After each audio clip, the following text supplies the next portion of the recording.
We are into the map draft, folks. So we're going to be watching RecoN and Magic's thought process live, okay? And they're starting off with Anatolia Arena, nice, Giza, and Step. I am personally really excited for Arena. I know a lot of people, you think it's going to be boring, but it actually turns into something really interesting. What's your take on Arena, Soup? Dude, I love Arena. I remember the first day I was casting with Yodesla, and Yodesla does follow AoE2 scene, and he warned me, you're gonna hate this map. And I told him, no, mate, no way, man. I think this is gonna be cool. For AOM, I think it's gonna be cool. So actually look at the god picks being we can discuss this after when we get there, but we see both Sure. we see both players banning Fushi once again here. Surprise, surprise. No John Wick, folks. No John Wick. Is that just it? Is that just not John Wick? Is it really just that unit, do you think? Could be. Dude, of course. Come on. It's got to be that, right? Magic, It's got to be. Magic getting the Frey. We know that RecoN hates playing against Frey, so I love that pick from Magic. RecoN, on the other hand, picking Nuwa, so that's really cool too. Like I said, I hope we get to see Chinese this time around. I agree. I also really want to see Freyr. I actually think Magic's for so long, Magic's been known as kind of like chemo, meaning that he has a tendency to be like an Egyptian player. I think at heart he's an Egyptian player. He can play, basically anything, but at heart he's an Egyptian. I'd say Egyptian, Atlantean, and then either Greek or Norse after that. Anyway, I actually am really impressed with how Magic plays Freyr. I think the first time I saw it was maybe the Genesis tourney that EGC hosted. Oh yeah, he's really a couple good, months ago. really good with Frey. Frey just suits his playstyle. It's defensive, boomy, got a good late game. Of course, Magic's good with Frey. But let's talk about the other bans. Magic also banning out Hades from RecoN. RecoN banning out Shenong. So RecoN will be able to secure that Shenong pick. And over on Magic's side, we see Kronos picked, Gaia picked, and for RecoN, he's securing himself that Zeus pick. So I think a lot of the gods we're seeing here picked. That's Zeus, Frey, Kronos, Gaia. Nuwa is a bit of an interesting one, but either way, these are what has come to be, I think, top priority picks. I'm a teensy bit surprised to see RecoN not snag either Kronos or Gaia. I could be wrong, but if I feel like RecoN has had a tendency to pick some of the have a preference almost for Atlantean. Have you noticed the same? Is that just me? Yeah, I've seen RecoN play a lot of Atlantean, but he's getting himself Isis and Ra here, so it's not going to be Atlantean for him this time around. It's going to be double Egyptian. Now Magic has Zeus to and figure double out. Egyptian. Yeah. Zeus, I reckon that's for Anatolia.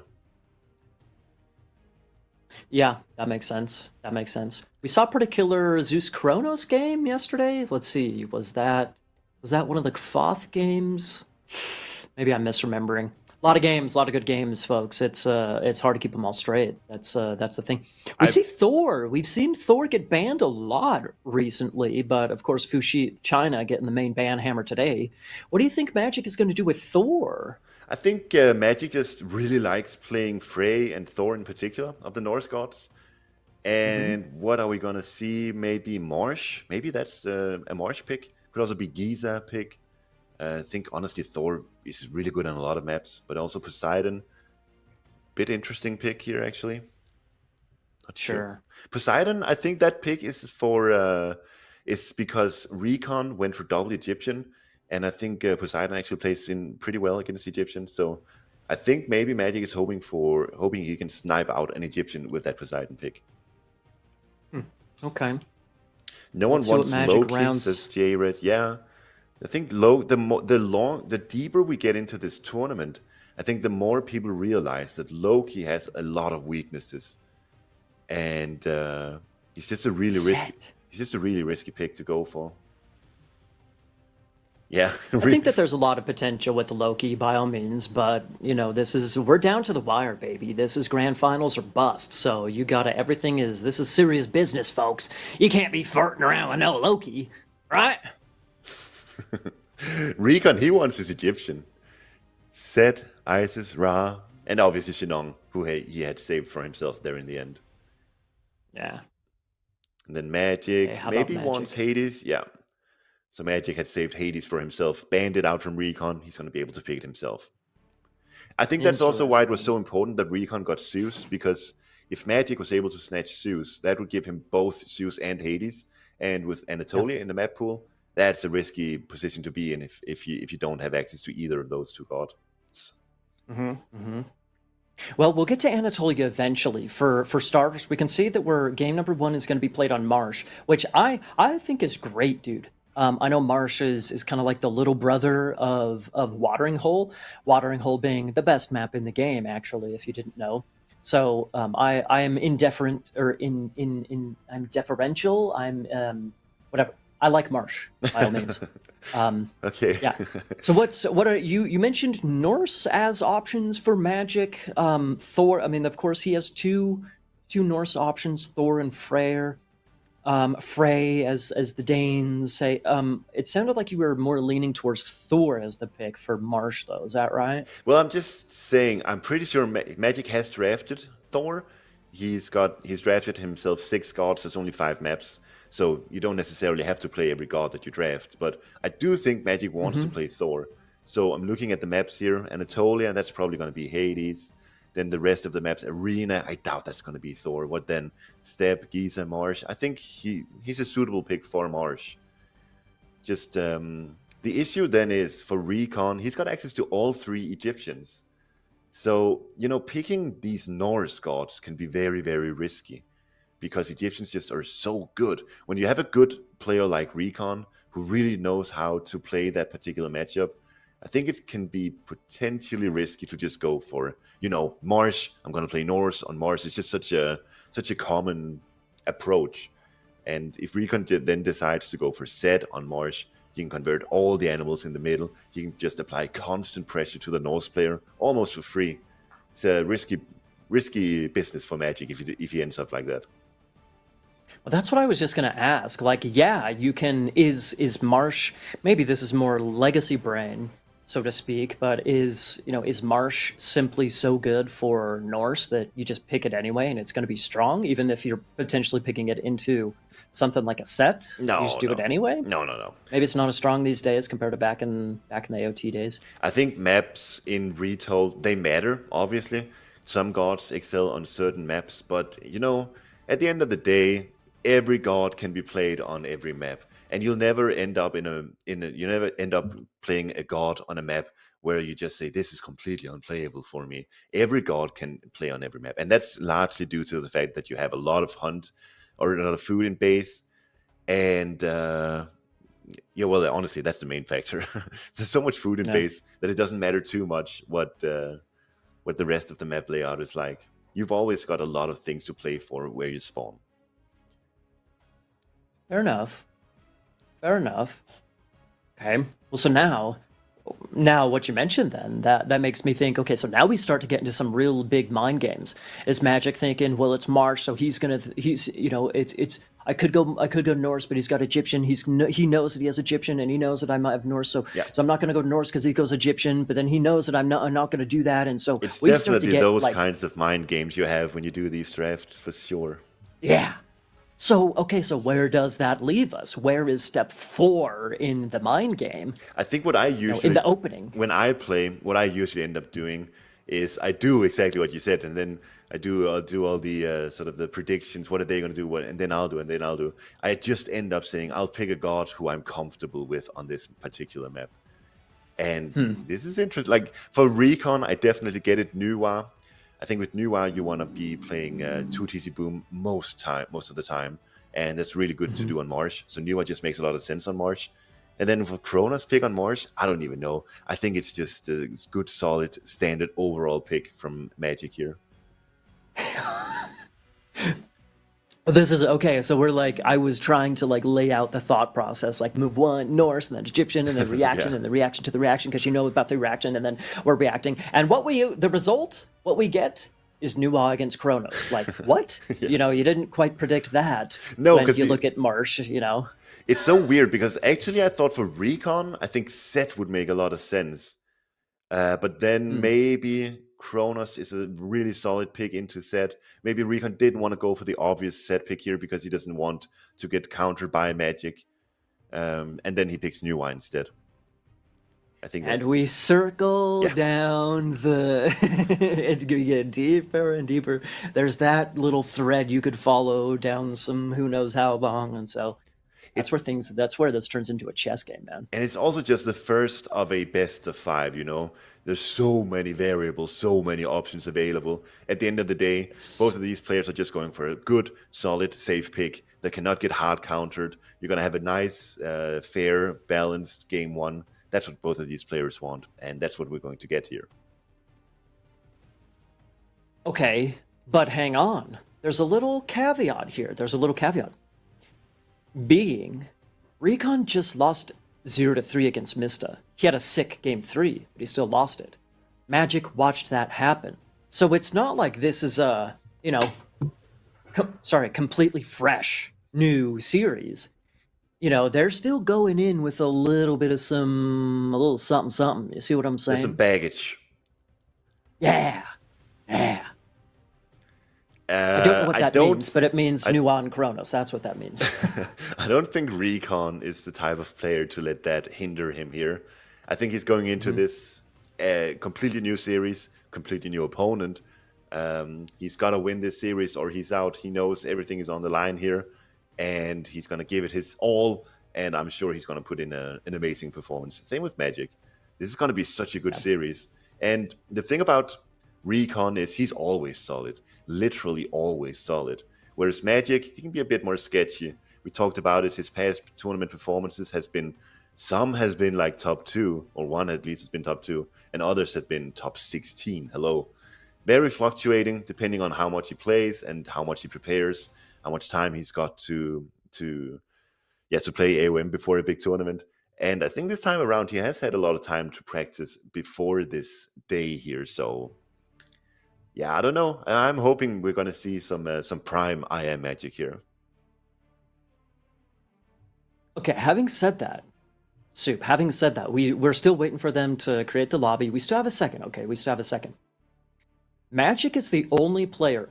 Somebody correct me if I'm wrong. Okay, correct me if I'm wrong.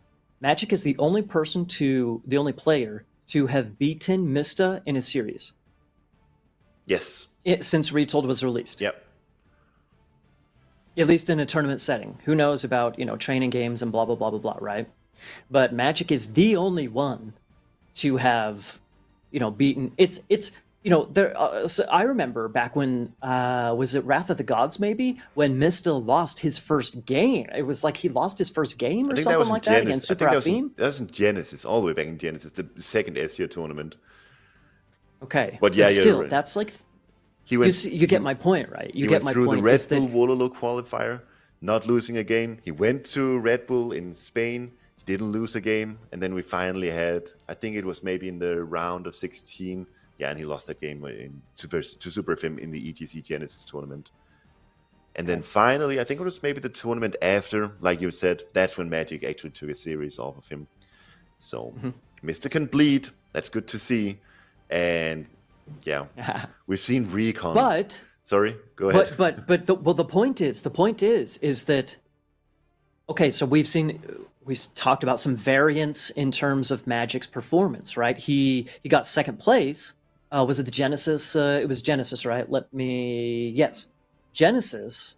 Magic got second, and he lost to Mista. He knocked Mista out in the winners bracket, and then Mista came back and beat him in the grand final. Yep. Okay, yep. So there is potential for Magic, A, to get second place, B, to beat Mista and get first place, and then RecoN's just off of a 3-game loss. So, but there's also potential for Magic to drop out in the quarterfinals, okay?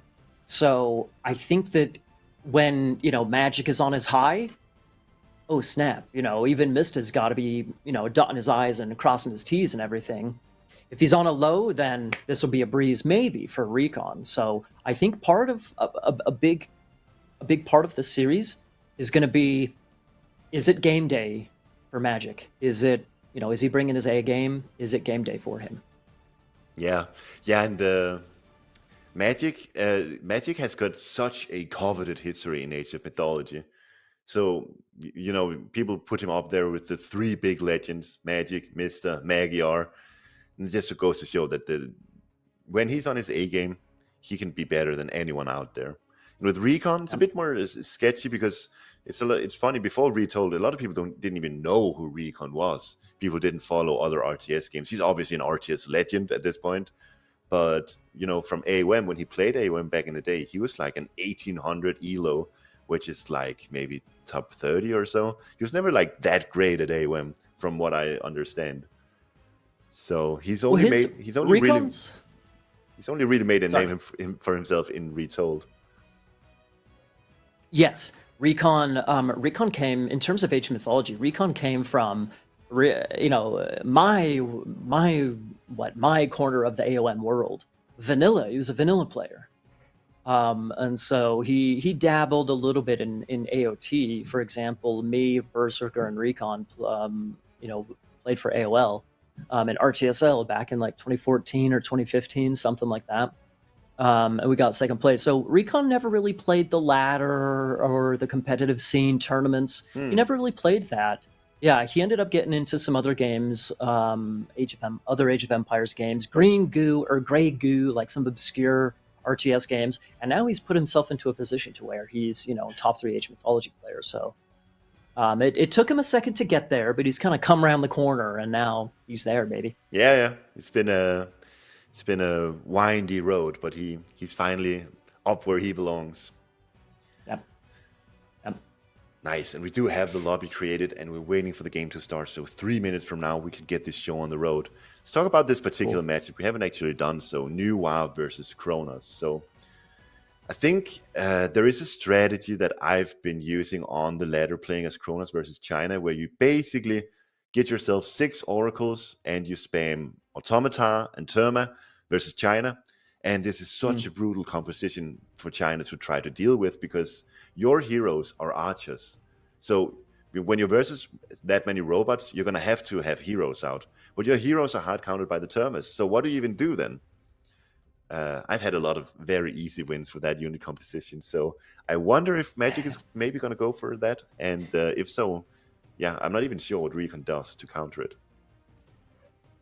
Magic, by all means, Magic knows. I mean, he's been watching the games. It's not like he is unaware of that strategy, so to speak. So, I think that's a safe assumption to make, that he'll go for it. So yeah, the big question is, what is RecoN? Again, we go down the chess the whatever, the black hole of strategy, The flowchart. mind games. The flow chart. So you tell me, since you've been doing this on the ladder and you have games under your belt, what has been the most successful response I think in terms of China? one good response that China can do is on certain maps, and this could very well be Marsh. On certain maps, you get yourself a second TC as China, and you just sit and you boom, and you play defensively. And then what do you have? You've got robots who doesn't have crush damage. You've got horse archers, Termas, who don't have any damage against buildings at all. So if the Chinese player gets to sit and boom, play defensive while still having resources available, then all of that pressure, all of that map control that you have playing as Kronos doing this strategy kind of just falls short, because it doesn't amount to anything. And then if the Chinese player gets to Heroic Age, even Mythic Age, then they definitely have tools up their sleeve to deal with that unit composition eventually. So what does your defense look like in the classical age? Obviously, you're going to wall up, building block. You're going to do that sort of thing to, block off unit pathing. But what about actual units? Of course, you have to get a couple of pioneers out because of the automatons.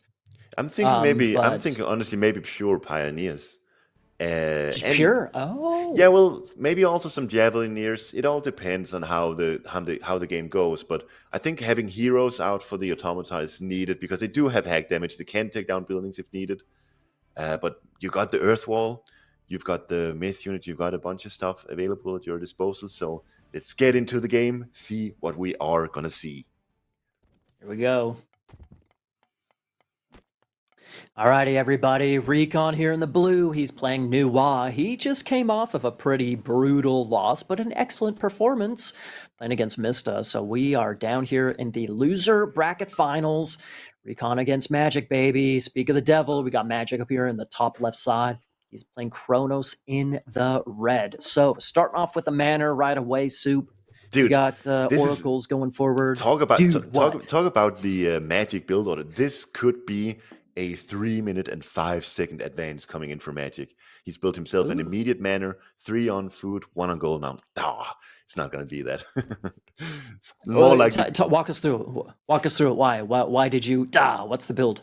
Oh wait, actually no. It's never going to be a 305 because then you don't even build a manner. It's just so weird what Magic does with 3 on food already. But maybe he's got himself. I don't even know what build order he does, but I'm pretty sure this is going to be a 330 coming in for Magic with 3 on food this early. It's just it's peculiar otherwise. Okay. The main thing I want to look at here, Vodka, is just the options in RecoN's base. Expecting let's just for now, let's expect the automaton or even Promethean, let's just expect Terma, myth unit spam. Exactly. There's forward chickens, there's forward gold mine. The town center on the top side, Soup, you were talking about a 2TC play for RecoN. That town center up there, there's only pigs nearby, and there's no wood nearby. There's nothing It's nearby. such a bad TC. Even if he uses an earth wall, what is he going to protect? A whole bunch of farmland? Yeah. Yeehaw. Yeah, so this is rough for RecoN. He's got himself a very, very poor spawn here. The forward gold mine, the TC with no gold mines nearby. Oh. And the temple is in already for RecoN. Makes sense. Okay. Magic, on the other hand, I guess it is 2 minutes. He's making his temple now. I don't think this is going to be ready. No, it's going to be ready in 20 seconds from now. So it's going to be a 355 advance coming in for Magic. Of course, RecoN getting that hero Kuafu out. Such a good early unit for Nuwa. Oh wait, is it a 330? Nice. No, 355 for Magic. Okay, we got Ho2, is that how we say it? Ho2 coming in for RecoN. Sounds right. Isaac. So yeah, early advance from RecoN. Doesn't want to get surprised by any early time shift shenanigans, and it's good to be conservative about this stuff. You don't want to be caught on the wrong foot. But it is Prometheus coming in for Magic, so no robot spam. A bit unfortunate. I would have liked to seen that. I would have liked to seen how RecoN would defend against it, but we don't get to see that this time around. Well, again with the mind games. So, is the automaton Terma spam, is that so strong that you just do it because it's strong and it's up to RecoN to try and figure out how to defend against it? Or do you start getting into the mind games? Oh, he's going to expect this and then this and that. And so I do this, that, this, and the other, and on and on and on. It seems like that's maybe where we're going. Yeah, you're probably right. I think, wait, is that 4 on gold? Yeah. So Magic has got 4 citizens on gold, 3 on wood, and he's preparing himself to go for a secondary town center already. RecoN, on the other hand, he's got himself a forward pioneer, as we see here. He's going to try to apply some pressure with 1 or 2 pioneers, maybe just a 1 for now. Either way, he's got himself vision of what's going on. He's using creation early. Where is it used? Was it on the gold mine?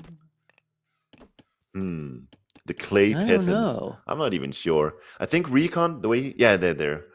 So the way RecoN likes to use creation is just as soon as you hit classical age, instead of having just 2 clay peasants, you get 4. So he does that simply to boost his economy.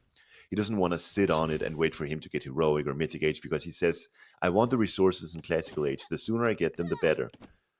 It's a really nice kill there. These peasants are low HP. So is that 2 villagers dead, or is it just the 1? Either way, there's an oracle going down. That's a nice pickup too. That was great, honestly. That was that one idle villager that just he didn't want to go into the tower. Nice bit of value there for Magic. Yeah, this not too shabby, man. Very good value for Magic. He'll be happy about that. He cannot stop the town center from going up because there's a hero Kuafu there. They will deal with myth units insanely well, but potentially a good chunky attack here. These are hero citizens though, so all he can really do is attack the town center, but that's going to be good too. He's going to be able to chunk down the settlement incredibly well. Indeed. Really well, and I mean, With that second town center, it's really not good for Magic either, right? I mean, the wood is just a teensy bit closer, I suppose, compared to RecoN, but these second TC grabs are really not super valuable. Those Dude. eco units are gonna have to travel to go get some res. Yeah, man, you're right. This settlement is going down quickly. Magic is forced to I send know. 2 additional citizens now. He's got himself a hero Terma, I believe, over on the right side. But this Jiangqi has gone to town. 484 Wow. HP on that town center. This opens up the Wow. option for RecoN to really make an aggressive play there, unless Magic decides to repair it, which he does end up doing. Okay, nice. Bit of a bummer there for Magic. He had to send 4 citizens to build that. He didn't have a manor there. I think maybe just the one. He usually have 2, but yeah, didn't go quite as Magic had hoped for there. The Jiangqi really bringing in the value. Nice Valor on the Terma.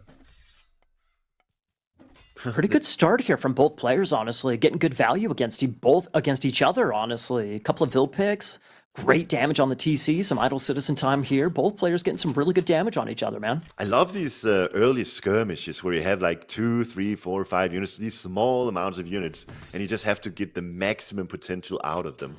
We really get to see some nice early battles, and like this Jiangqi, for example, he's doing a good job against the hero Terma.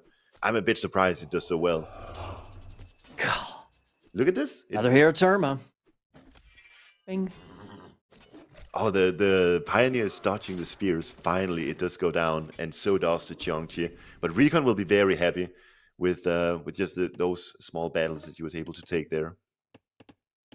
Yeah, that Chang-Chi, man. I think he got plenty of value from that thing, so... Yeah, for sure. He should be happy. RecoN's sitting on 40 favor, so he's not producing Kuafu at the moment. I wonder if that's on purpose, or yeah, if he's saving up for something, or if it's just that he kind of forgot to make Kuafu. I'm not sure.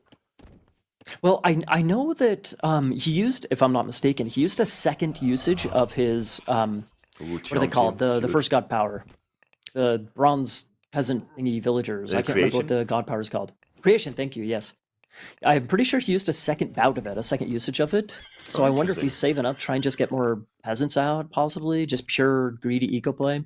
Perhaps. Well, we did see a Jiangqi produced by RecoN just now. Still sitting on 35 favor, so he can. These Jiangqi are actually fairly cheap. I think it's only like 15 or 16 favor, so you can get a bunch of them out. Yeah. But oh, wow, did you see RecoN? He got himself that 15. second TC, which just blows, and he's making farms around it. So, well, there's the Earth Wall. Hey, man, farmland is important too, right? For sure, but it's just you're playing Marsh and giving up map control and setting up farms around a naked town center like that always feels so wrong. At 8 minutes. Yeah, good skirmish here for RecoN though, taking down 1 Terma. He's got 5 Pioneers, 4 Javelineers. Those are generally the units that you make against the Atlantean early on, especially when you see Terma produce, of course. Heroes taking care of myth units, Javelineers taking control of the Termas, and then yeah, those Pioneers, they can just get the map control really well with those lanterns, where you get a really good overview of what the map is looking like, what your opponent's doing. Oh yeah, I would say, Soup, it feels like it's just a feeling. It feels like RecoN's gotten more value this game from his harassment and raiding and whatnot. Are you getting the same vibe, or what are you thinking? Yeah, for sure. Those Jiangqi, the first one, and there's a second one here. Really good job. It seems like wherever he goes, he's always finding some form of value, getting in some nice trades, getting a nice pick here and there. And that's interesting because I do think that this is most people would agree that this is Krona's favorite, but it is actually RecoN just playing super safe, setting up these farms. He doesn't want to go outside for hunt. Yeah, I'm a bit surprised. I think he's in a pretty nice position here with like that the town center is that with the earth wall, it kind of blocks off both sides of the TC. So if Magic is gonna go for the gold on the left, go for the town center on the right. Nice little skirmish again, couple of Terma going down, man. Those Javelineers, got to be careful those things. Yeah. Anyway, the earth wall basically for free blocks off the right and left sides of his base. So just a couple of extra walls there, and that second gold mine, pretty darn safe. Yeah. The town center is kind of indirectly safe in a way. Yeah. Yeah, no, you're right. That earth wall is actually really beautiful for RecoN. So good job on that. He's queuing. He's actually going heroic through Gomang now. Over on Magic side, he's going up through Rhea. So I think those are pretty much the meta picks at this stage. But either way, it's still going to be interesting to see how this is going to approach. Ray obviously gives access to the traitor, and with this many Chongqi out, it's not really an option to just delete your heroic Age Myth unit. RecoN, yeah, like Vodka points out here, RecoN's got a ridiculously good economy. He's looking to go straight mythic, I think, from here on out. Yeah, he's actually a little bit ahead. I didn't even catch that. He's a little bit ahead in his heroic age up. So RecoN's going to reach heroic just a couple seconds ahead of Magic. Magic is using his economy rather than saving it up. So Oh yeah, yeah, he's looking to go more aggressive. I know heroic typically means a swap over into Arcus and or Contarius, but he's really going into the Murmillo. That's got to be because of the Rhea decision, right? yeah. And not only that, it's also that Chinese can kind of struggle versus infantry sometimes. When you are heroic, you do get access to the Chugunu, which are amazing against infantry. But before that, yeah, it can be really tough to deal with these Murmillos. But Oh, dude, Soup, do you remember? Was it last week? Was it Magic against Kvoth? Or maybe 2 weeks ago? I can't quite remember. That Ghost Lake game. I can't remember exactly the major god, but it was China against oh yeah, Kronos, if I'm not mistaken. This exact same matchup, essentially. And those Murmillo were carrying Magic so hard, right? Yeah. You remember that? Yeah. Yeah, and we see the same thing. He's queuing in the Rhea upgrade, he's queuing in the heavy infantry, getting a lot of eco upgrades as we speak. And for RecoN, he's got himself that Baole, and there's a traitor used on a Chongqi. Really good raid from RecoN, forcing out the traitor on not the best unit, you know. There is also the Tao away available to be traded, but he forces on the Chongqi. It's beautiful. Yeah. Nice little skirmish as we see the wall trying to go down. Is that Chongqi gonna go down? Maybe. Vodka, octopus. Can you manage both? Yes, he can. Course he can. Excellent. Of course he can. The Behemoths are really going to town on this Earth Wall now, and that's nice for Magic, getting rid of that Earth Wall. RecoN sitting on 80 favor. I don't know. Is this just people realizing maybe Kuafu aren't really worth it or something? I'm a bit perplexed by this fact that RecoN is sitting on this much favor. I agree. And there goes a Baule. There goes a Baule. No cavalry, at least a stunted cavalry production here for RecoN. Yeah, it's a good have to pop that back up. It's a good deconstruct because it, exactly like you say, it's going to stunt the cavalry production, and you need those against the Termas. Although to be fair, it is looking like it's pretty much a pure Murmillo composition right now. It's a good. The Baule is a bit aggressive here from RecoN. He's going to get punished for it. A little bit too greedy there, Sunshine, and that thing goes down. The thing goes down, and then Kuafu goes down, and now RecoN is forced to take a bit of an awkward fight. He's got so many ranged units in the back, though. And it's a choke point here, though, Soup. So the Murmillo are sick and strong, but they're just getting sniped by that back line. I guess it's taken them some time, but still, there's a decent front line here for RecoN, and he can kind of get in there and snipe with those Pioneers, Javelineers. Not too shabby at all. So forest protection used on the town center here. One thing that's really nice when you're playing Kronos versus China here is forest protection can only be used on town center, because otherwise you're just gonna deconstruct whichever building it was. So good from RecoN realizing this. This strange army is doing so well against the Murmillos, isn't it? I think so, but now that he's out in the open, he might want to turn around and take the fight. Yeah. The Javelineers are not going to be that great. You know, Pioneers are decent, but they're not super wonderful. There's some fire archers in there as well. Yeah. And that Tau is just looking big. But once again, RecoN going back to his safe space, but back to his choke point, back to his Baole. It's where he wants to be. Yeah. Ooh. Gong coming in hot, folks. Coming in wet, rather. Same thing with Atlas, actually. Vodka. We got both Mythic Ages coming in. Yeah, we got Atlas coming in. We got Gong coming in. This is an interesting. Gang, we got Gong. It's going to be an interesting dynamic here because Atlas gives more immediate power. That Implode is such a good aggressive god power. Great Flood not quite as good these days, but the technologies that you get with Gong, they are ridiculous. And I think we might see from RecoN, we might actually end up just seeing a bunch of Pioneers being built with the lantern upgrades as well, so they can actually be used for destroying the lanterns and using those as weapons. Earth will finally going down. Ah. Well, okay. I think I mean, RecoN's kind of getting himself into a sketchy position here, Soup, because, he's going to be down on map control. He's going to be down on gold mines. Going to be down on town centers. If Magic can maintain the map control, he just wins eventually. So Atlas has got to. I don't know. Atlas is going to be a difficult question for RecoN to answer. Like you said, Great Flood these days, it takes a little bit more finesse and execution to pull off rather than the just immediate power of an implode. This is going to be tricky for RecoN, man. Yeah. The game ain't over, but it's getting tricky. Look at this attack from Magic, really beautiful. He's sending a Behemoth and a Tau over there, and now he's supporting with Mamillos so that he can take down the Sages. Ooh. Well, he can try. The Sage does end up stunning and temporarily converting a Behemoth, but there's also the Jiangxia there. But the TC's gonna go down. Looks like it. Both those myth units still pretty darn strong. Fortified town centers coming in hot, but not enough, man, not enough. Dude, that's a lot of farms. That's potentially dead villagers. Oh, no. Dude. Look at this implode. Look at this implode. It's gonna be so strong.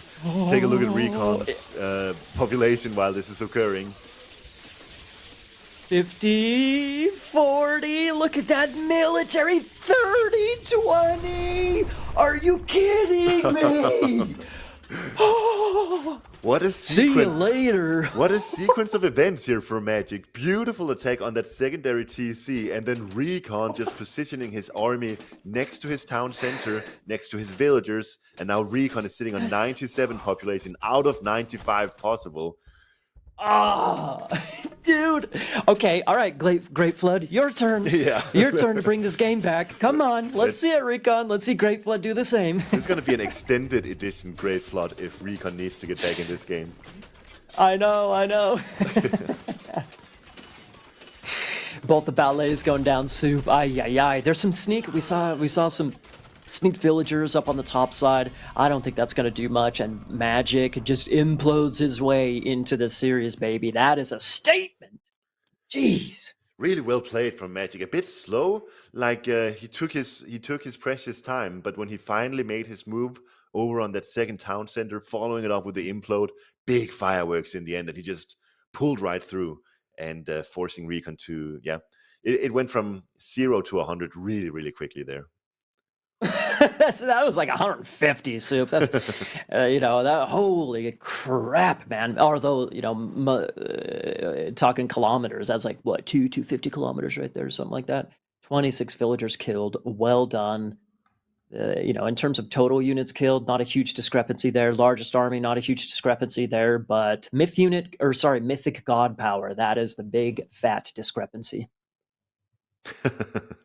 26 villagers killed for Magic versus just 1 for RecoN. Let's see here. Ouch. We got the nice early skirmishes. RecoN was looking like he was doing a good job. This Promethean attack was beautiful for Magic, though. Did manage to kill one there. And, I forgot about the early town center shenanigans as well. That never really amounted to anything because RecoN never got to leave his base pretty much. Yeah.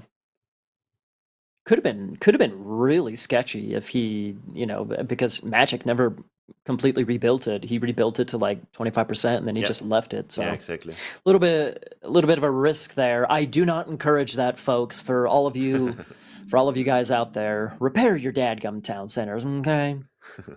Such a nice unit composition here from RecoN. Javelineers, Pioneers, Cheongchi. They were doing a good job too. Like he won all these early trades, but then somehow, like around here, 12 minutes in, as soon as the Mamillos started coming in, there's Halberdiers on the side of RecoN. I don't know why he invested so hard into Halberdiers. Maybe predicting Contarius, and it just never happened.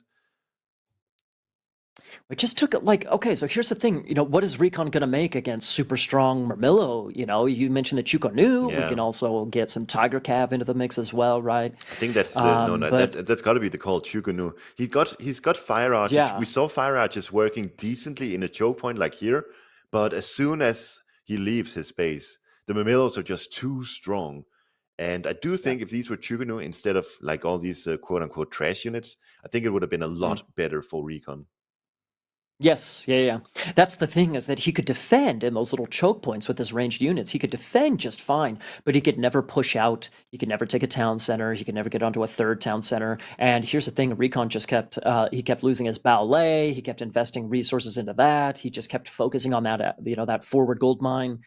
It just wasn't really amounting to enough. He didn't have the answer to the Murmillo, and this was a great play over here. And you know, more than just a nail in the coffin, that implode was a stake in the heart of RecoN. So RecoN's had a rough Sunday so far, everybody. Oh my God, yeah, Uh, you're right. You're absolutely right. It's the fourth loss in a row for RecoN. He's got to be scratching his head. How do I start winning in Age of Mythology? What do I got to do?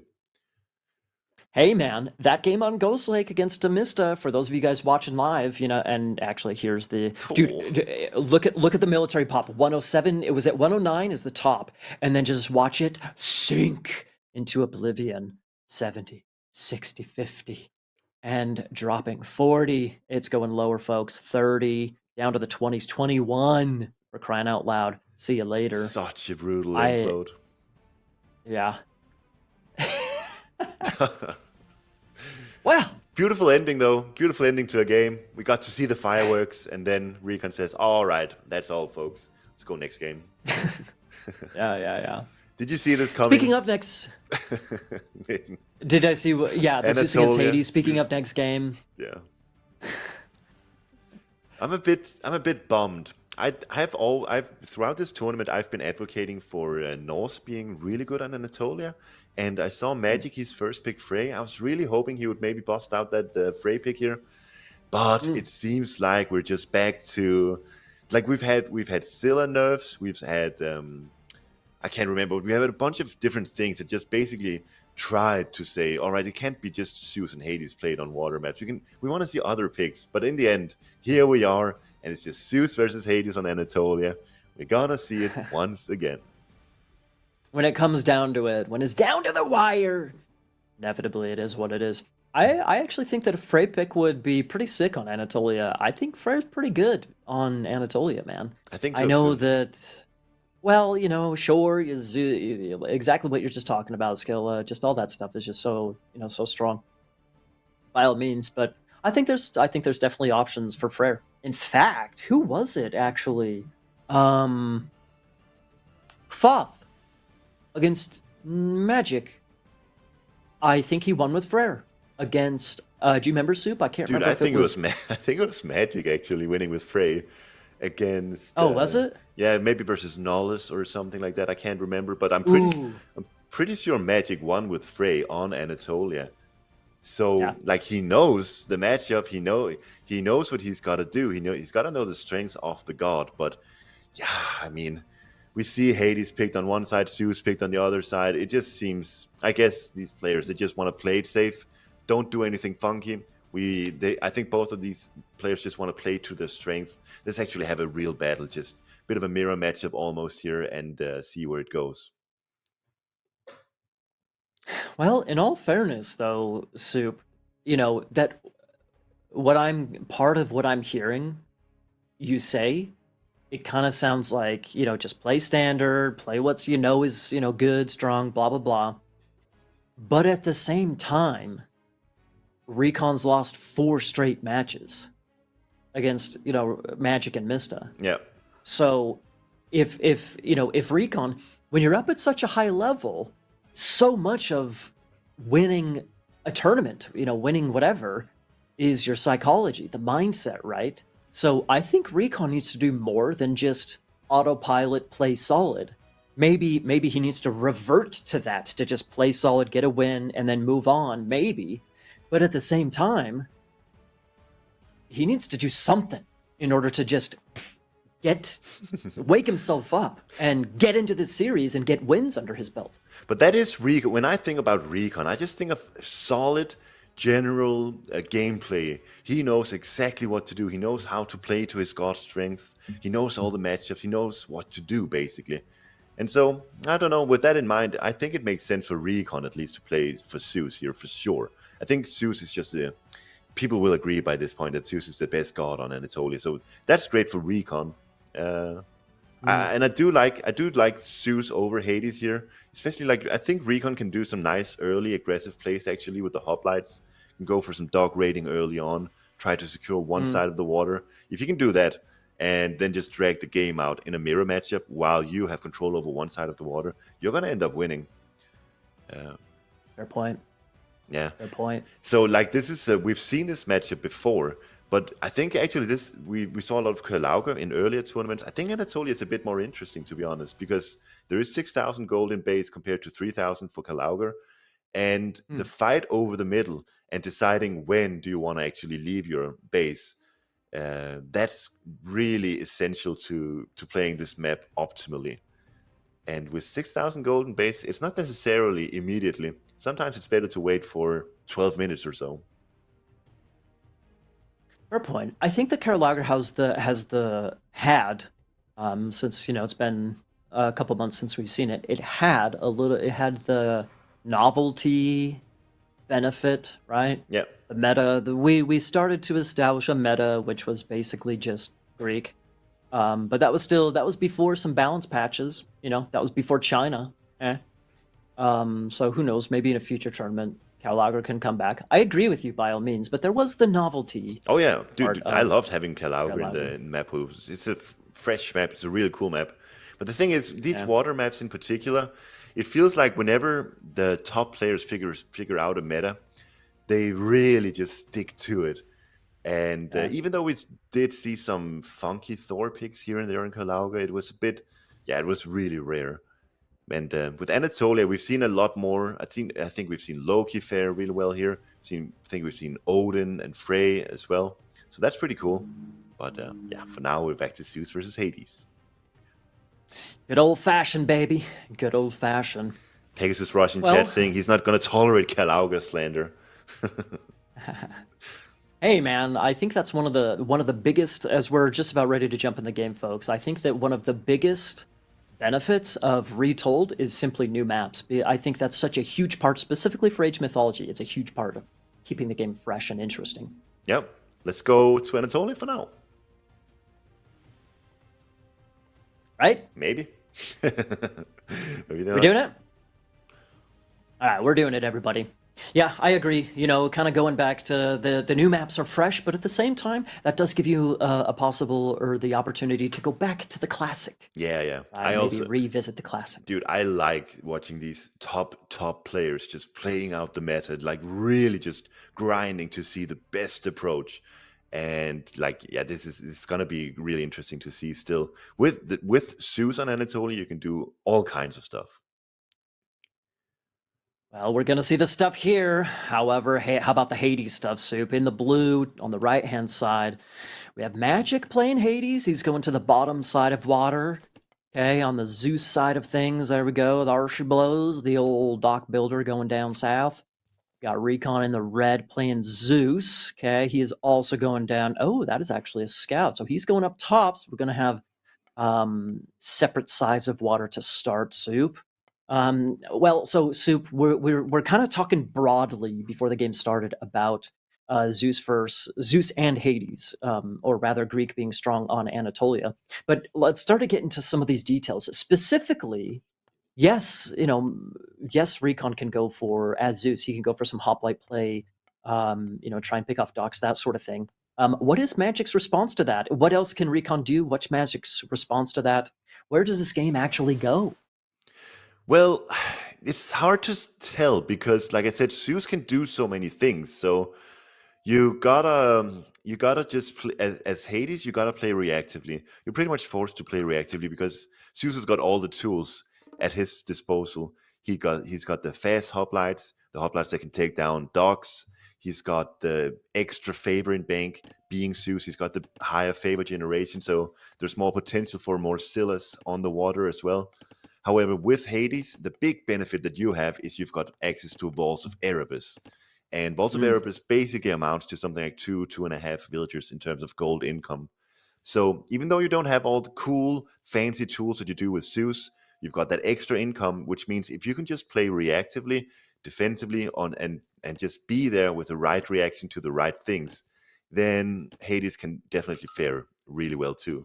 So, like I said, the onus is on Zeus to make something happen, and then it's up to Magic with Hades to play the defensive game and defend against whatever Zeus throws at him.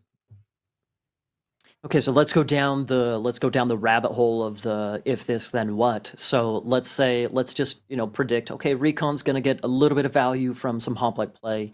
Magic is probably going to respond appropriately, take a little bit of damage, nothing too heavy.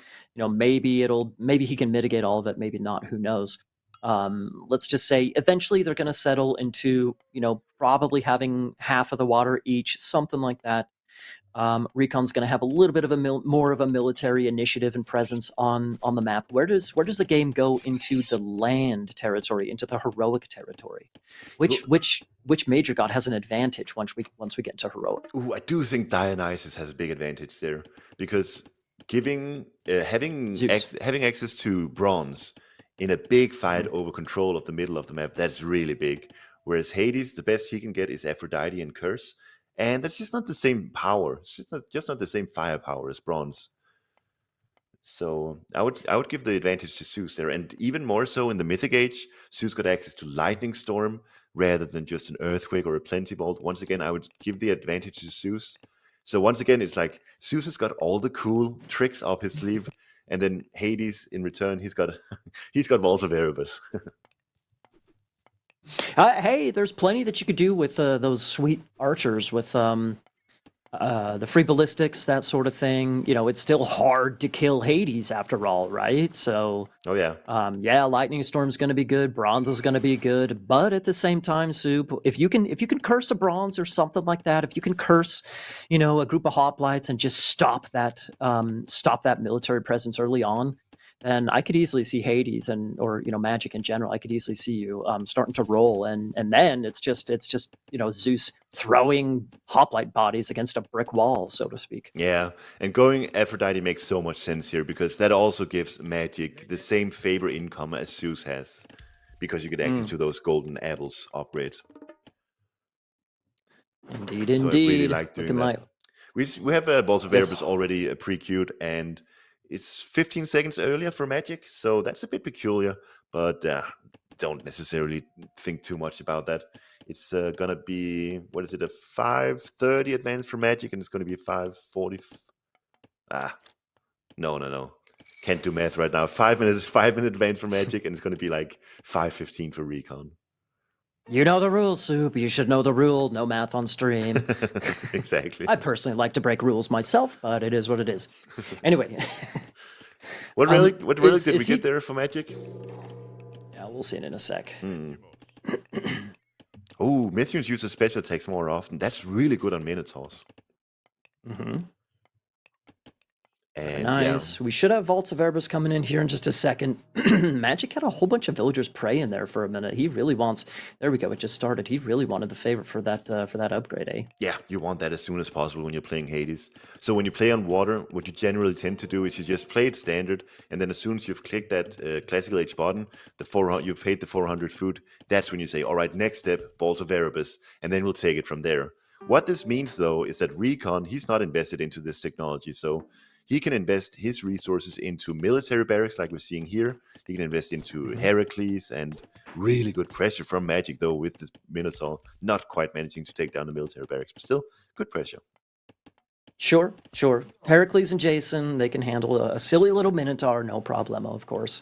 A Yes. bolt as well. Where would you want to use a bolt, honestly, on a map like this? It's hard to say. Sometimes you want to use it on the second age hero, other times on the first myth units, other times on the Hydra, other times on the Scylla. I think it all depends. Just wait for a good opportunity to present itself and then you go for it. I don't think there's a written in stone rule about this. Sure. Ay. That was a little bit of an unnecessary loss there. Maybe he thought he was going to lose a Minotaur regardless, and he just decided to, YOLO it. I don't know, but Heracles nice is bit of so pressure here from strong. Jason and Heracles, man. He is so strong, hey? Achilles is there to counter him, but still. Achilles is better. Yeah. Let's go, Brad Pitt. All right. So actually, good. what you said earlier about the archers actually coming into play here. So it's like Hoplites took Sodis in for Magic, and RecoN. I'm a bit surprised we haven't seen more out of him right just yet. He's sitting on 900 gold, 500 food. So The macro from RecoN, I just don't know what he's up to. I wonder if this is a miss macro or I'm just missing something here. I mean, if he were going up through Dionysus, sure, he's getting some Hippias out. That's Hippias, man. maybe that's it. It's been a long time since I've seen Hippias, man. I don't know about you.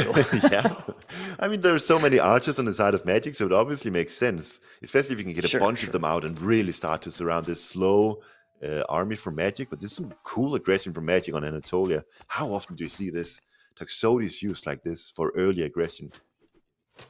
Nice.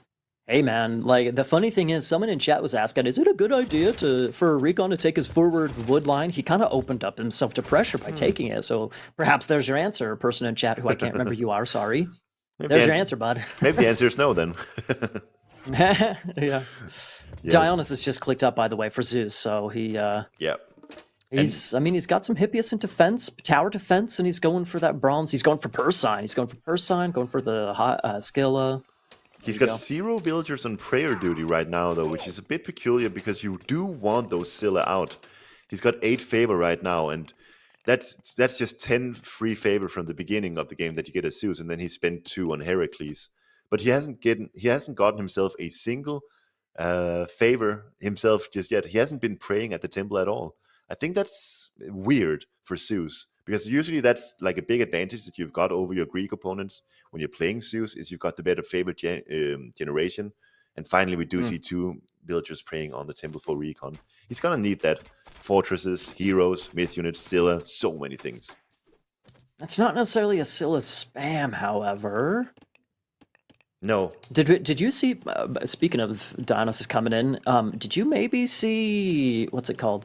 Uh-oh, I'm just blinking. The ship upgrade to give triremes the extra bonus damage, what's it called? Fleet? Yes, did that come in by chance for Magic?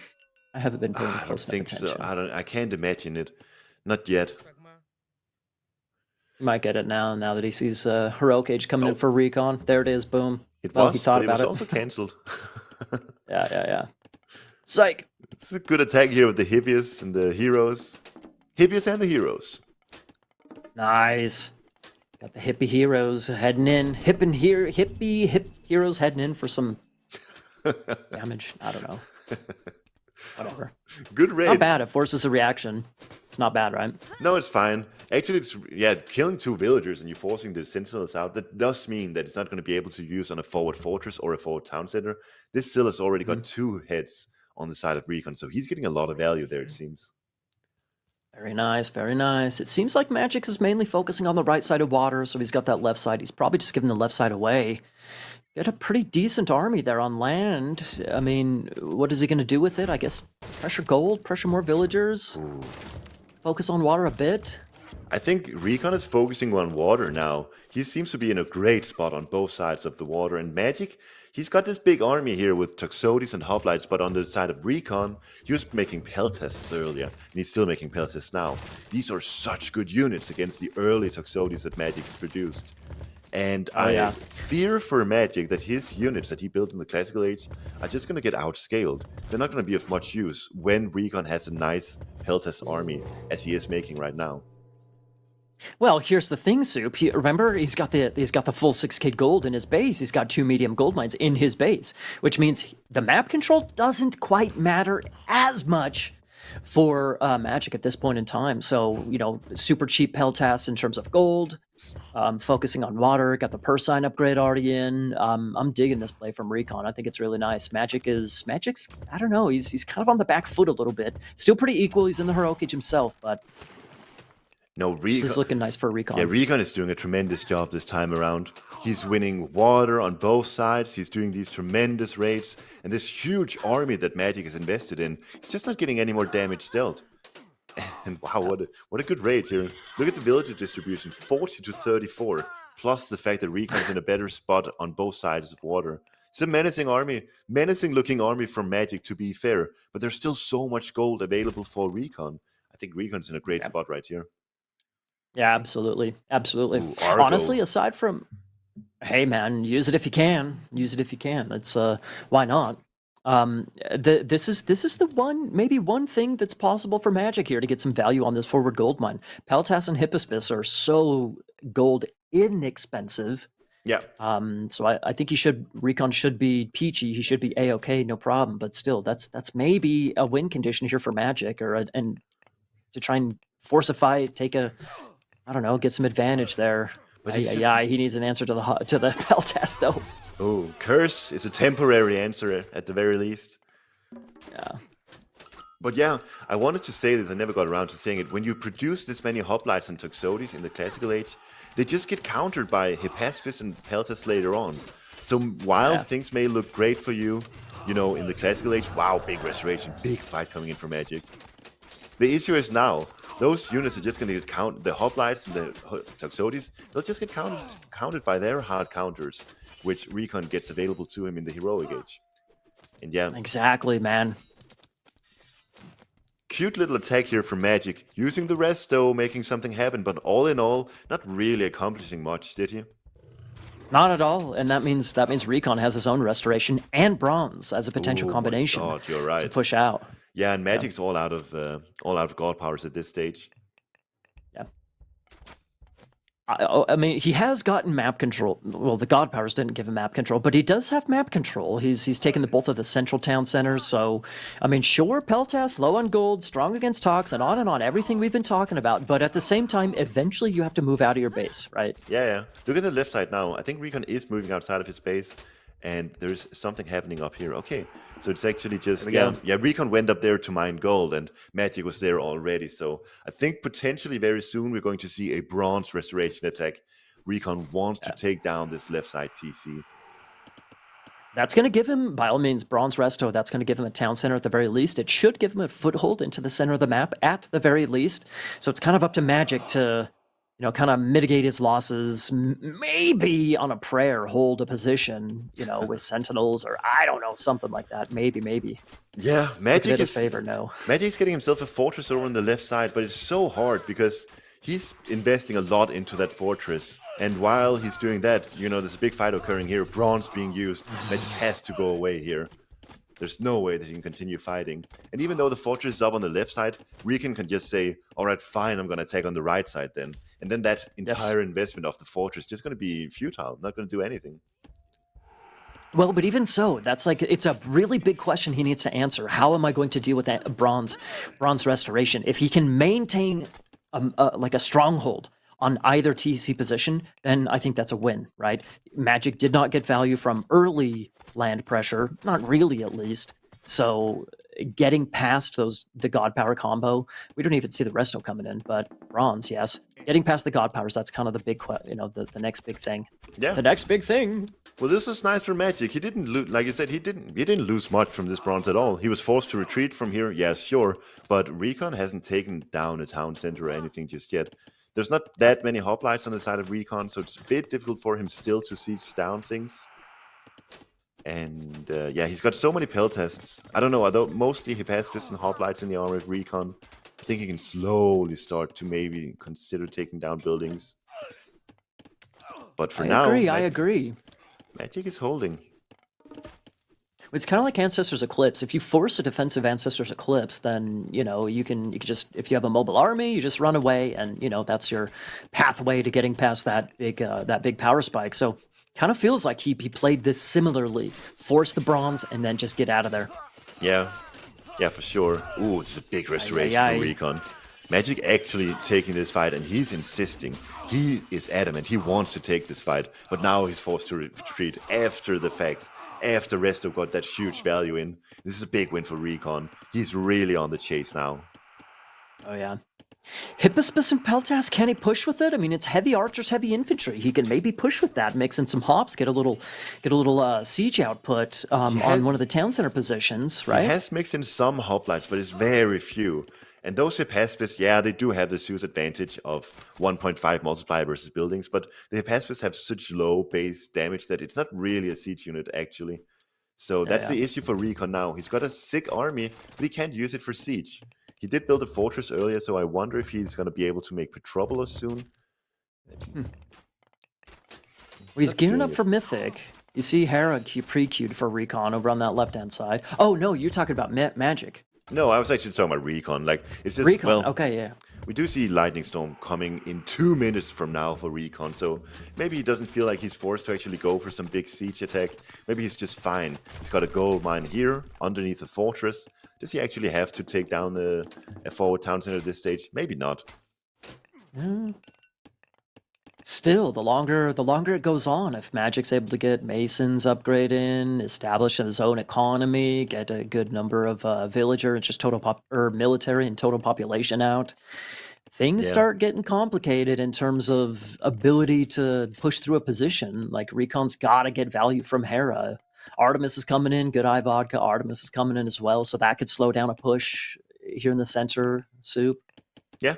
We do see Petrobras queued up for RecoN, but he doesn't have the population space for it. So, I don't know, maybe he wants to take a fight here just to open up the population. Like, can you imagine a Petrobras here would be so good to target down this position, but he doesn't have the pop for it. Hey, take a fight, open up some pop space, no problem. No problem. That's what I usually do. If there's a unit in queue and I can't get it out, I guess I'll take a fight. Deep strategy here. Sometimes those high value units. That's what you need, rather than a handful of peltas or whatever. Yeah, exactly. It's a close game here. It does look like RecoN is in a bit of an advantageous position, but Magic he's got himself the 2 town centers in the middle. He's also going mythic. He's gonna get the earthquake, which can potentially hit really hard in RecoN's home base. You don't think he would use it to clean up that middle forward position? Like that fortress? Just clean up any forward buildings that RecoN has and just completely establish middle control? You're right, that's a good use of it, especially because the earthquake does just kill Petrobras as well. So he can take down the fortress and the Petrobras. Lightning Storm incoming now, let's see how this goes. Lightning Storm is first. I'm thinking that town center's definitely going down with the Petrobras there, plus the Lightning Storm. 60, 50, 40, 30, 40, military pop, Not too bad, not too bad. Not as bad as a freaking implode, am I right? Oh my, it was bad. Magic definitely did not like this. And he's lost control of one of the center town centers, one of the big advantages he had. He's now lost that advantage, and let's see. Oh my god, he's moving villagers there just for vision for the earthquake. Look at the houses for RecoN, what is this? Oh, he didn't even use it. Oh. Dude, RecoN with those houses, unbelievable. You gotta build your houses away from your home base when you're playing versus a Greek player who's got access to Earthquake. Either way, RecoN, he's got himself champion line upgrades now. Also a Bellerophon there to take care of the Chimera. Already down. Nice. Use its special attack and then it's down. Dude, I'm telling you, Zeus Mythicates takes care of myth units like no other. Oh yeah. Well, so here's I know, right? Okay, so hang on, Soup. Here's the thing. So RecoN lost a lot of population space, but he did not actually lose population. So what? He has to invest another couple hundred wood to rebuild all of his houses. Yep. He's still pushing. He's still establishing his middle position. He's still pushing. RecoN is still fine. So I often love the idea of crashing your opponent's population space, but it doesn't matter if you can't also punish him for not having population space. His army's still pushing, so Magic kills all these houses and just continues to retreat regardless, right? Yeah, you're right. Like, I think Magic was banking on getting more value out of that earthquake, but not having vision of the hometown center when the earthquake was used, really not good for him. And it does mean that RecoN is, like you said, he's just rebuilding his houses and then he's pushing on. He's got such an amazing army here. Yeah. I could even argue, Soup, that it didn't even matter that he didn't have vision. Even if he didn't use his earthquake, it still wouldn't have mattered because the lightning storm is what really did the damage. Magic didn't have an army, 10, 15, 20 seconds earlier because of lightning storm. So dropping the population, like I said, it just didn't really matter, honestly. Population space. Yeah, you're right. Like the charge was moving forward either way. Really good dog raids over on the right side. It's going to be rough for Magic to deal with. But Magic's still putting on the moves. He's actually being a bit aggressive here, taking down a few Petrobras in the process. Nice. Hey man, he ain't no noob by all means. You guys think this game is over? No way, Jose. No, Again, Magic, he loves playing the late game, and when he's got a god like Hades to play with, yeah. who's got such a good late game, I think this is something that Magic definitely likes. So what Magic's trying to do now is to say he's got 3 town centers, he's sitting on 98 villagers. He's still got a really nice setup here for a potential late game, but yeah, he's got to stabilize, and RecoN is pulling ahead, so it's gonna be a while before Magic really feels comfortable still. I agree. I think that it's going to take a lot of work for RecoN to really finish off this game. I think the big thing is map control. That's exactly where we're looking right now. This is a big fight here. Magic's got to get his population up and try and keep it Yeah. up. Both players do. This is a population game now. Okay, looking at the total military population. Okay, RecoN is far ahead. This big space in the middle, Soup, this is where the game is going to be won, in my opinion. Because whoever owns this space, you own map control, and eventually you're going to own the TCs as well. So it Yeah. really is going to come down to map control in the center of the map. And you can establish a fortress there, and then you can start using Petrovolus to attack various different buildings from there as well. And yeah, dude, Gastrophes. what Gastrophides? Hello, that would be cool. But dude, RecoN, he's got 7,000 military resource army value versus just 4,000 for Magic. Magic's Yeah. really struggling to actually just get to full pop here, and that's been the story throughout the game. He's never really been at full population while still, being while still being in the same age as RecoN. He's just struggling to keep up with the Zeus pressure here, basically. Yeah. I mean, that's the thing. When he did have a big population advantage on land army, eventually RecoN just made counter units, and ta-da, that reversed very quickly. Yep, for sure. Yeah, and good micro with the Peltas here from RecoN, even taking down a few villagers. He's got that chef. Wait, no, he doesn't. Oh, RecoN's on the board, folks. RecoN's on the board. We maybe have a Good job, series. RecoN. I'm happy on behalf of RecoN that he gets a win here. This should give him the confidence to keep this series going, and I'm happy to see a 1-1 here. Really well played from RecoN. Nice strategy from Magic early on with the big army movements. Rare strategy to see on Anatolia, but it was really cool to see. Well, I wonder, Sub. I agree, but ultimately the big army on land, it didn't really give him much value. It just kind of died eventually. So I wonder if maybe Magic he tried to predict RecoN by going into talks and whatnot early, assuming there would be a bunch of hoplites running around. But RecoN didn't Mm, really go into the hoplite play, right? He went into the heroic play and yeah. focused a little bit more on water, counter units, and that sort of thing. So it seemed like RecoN either, Magic played into RecoN's strategy, or RecoN just read him and played around it, so to speak. Yeah, you're absolutely right. It's funny because I was saying in the early game, I was saying how the onus is on the Zeus player to do anything, and then Hades player generally tends to react. But it was the opposite happening here.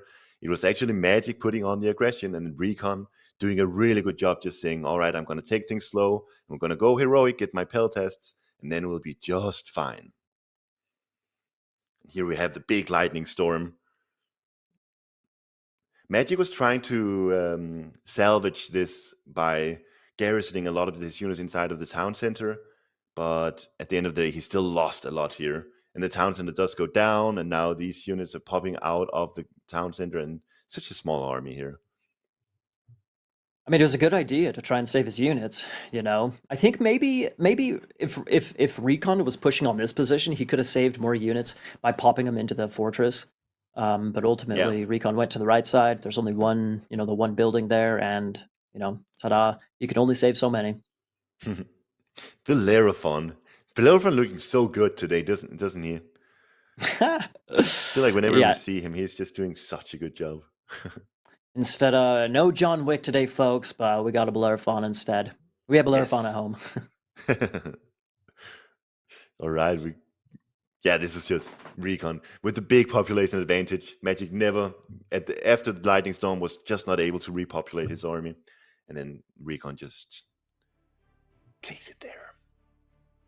Well, So we got what you said, Soup, about RecoN wants to just kind of play standard, do his thing.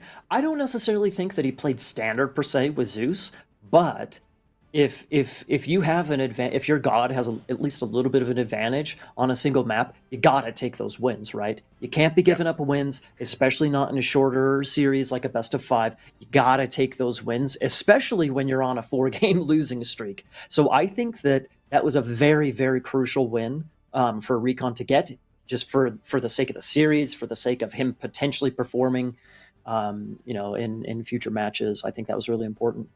Yeah, yeah, good for RecoN to get that win on the board. Now we got Arena coming in, Isis versus Frey. It's gonna be interesting. So Magic decided not to go for Frey on Anatolia. I wonder if part of the reason why was because he really wanted Frey for this particular map. We've seen Frey picked a few times on Arena already, haven't we? Huh? Just looks I like don't.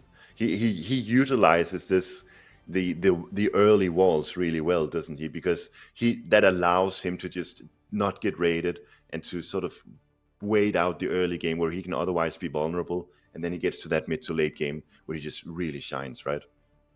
Well, the thing in absolutely indeed. I think that Frere's has been, if you can establish, because all the town centers are forward, if you can get yourself a forward TC, just one of the additional town centers, I think that's a huge step to take for Frere in the game, because then that opens up the possibility of an aggressive Golem Bursty.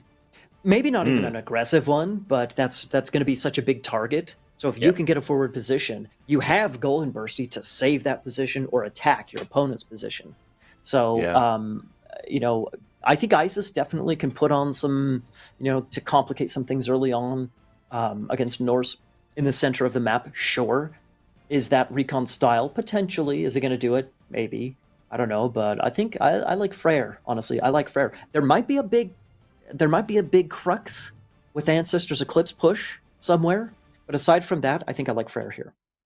Yeah, and also keep in mind with Ancestors Eclipse, it's never that good against Frey, because if you have that forward position with that town center, you just use Golem Bursty, and you're gonna Yeah. take care of that Ancestors Eclipse incredibly well.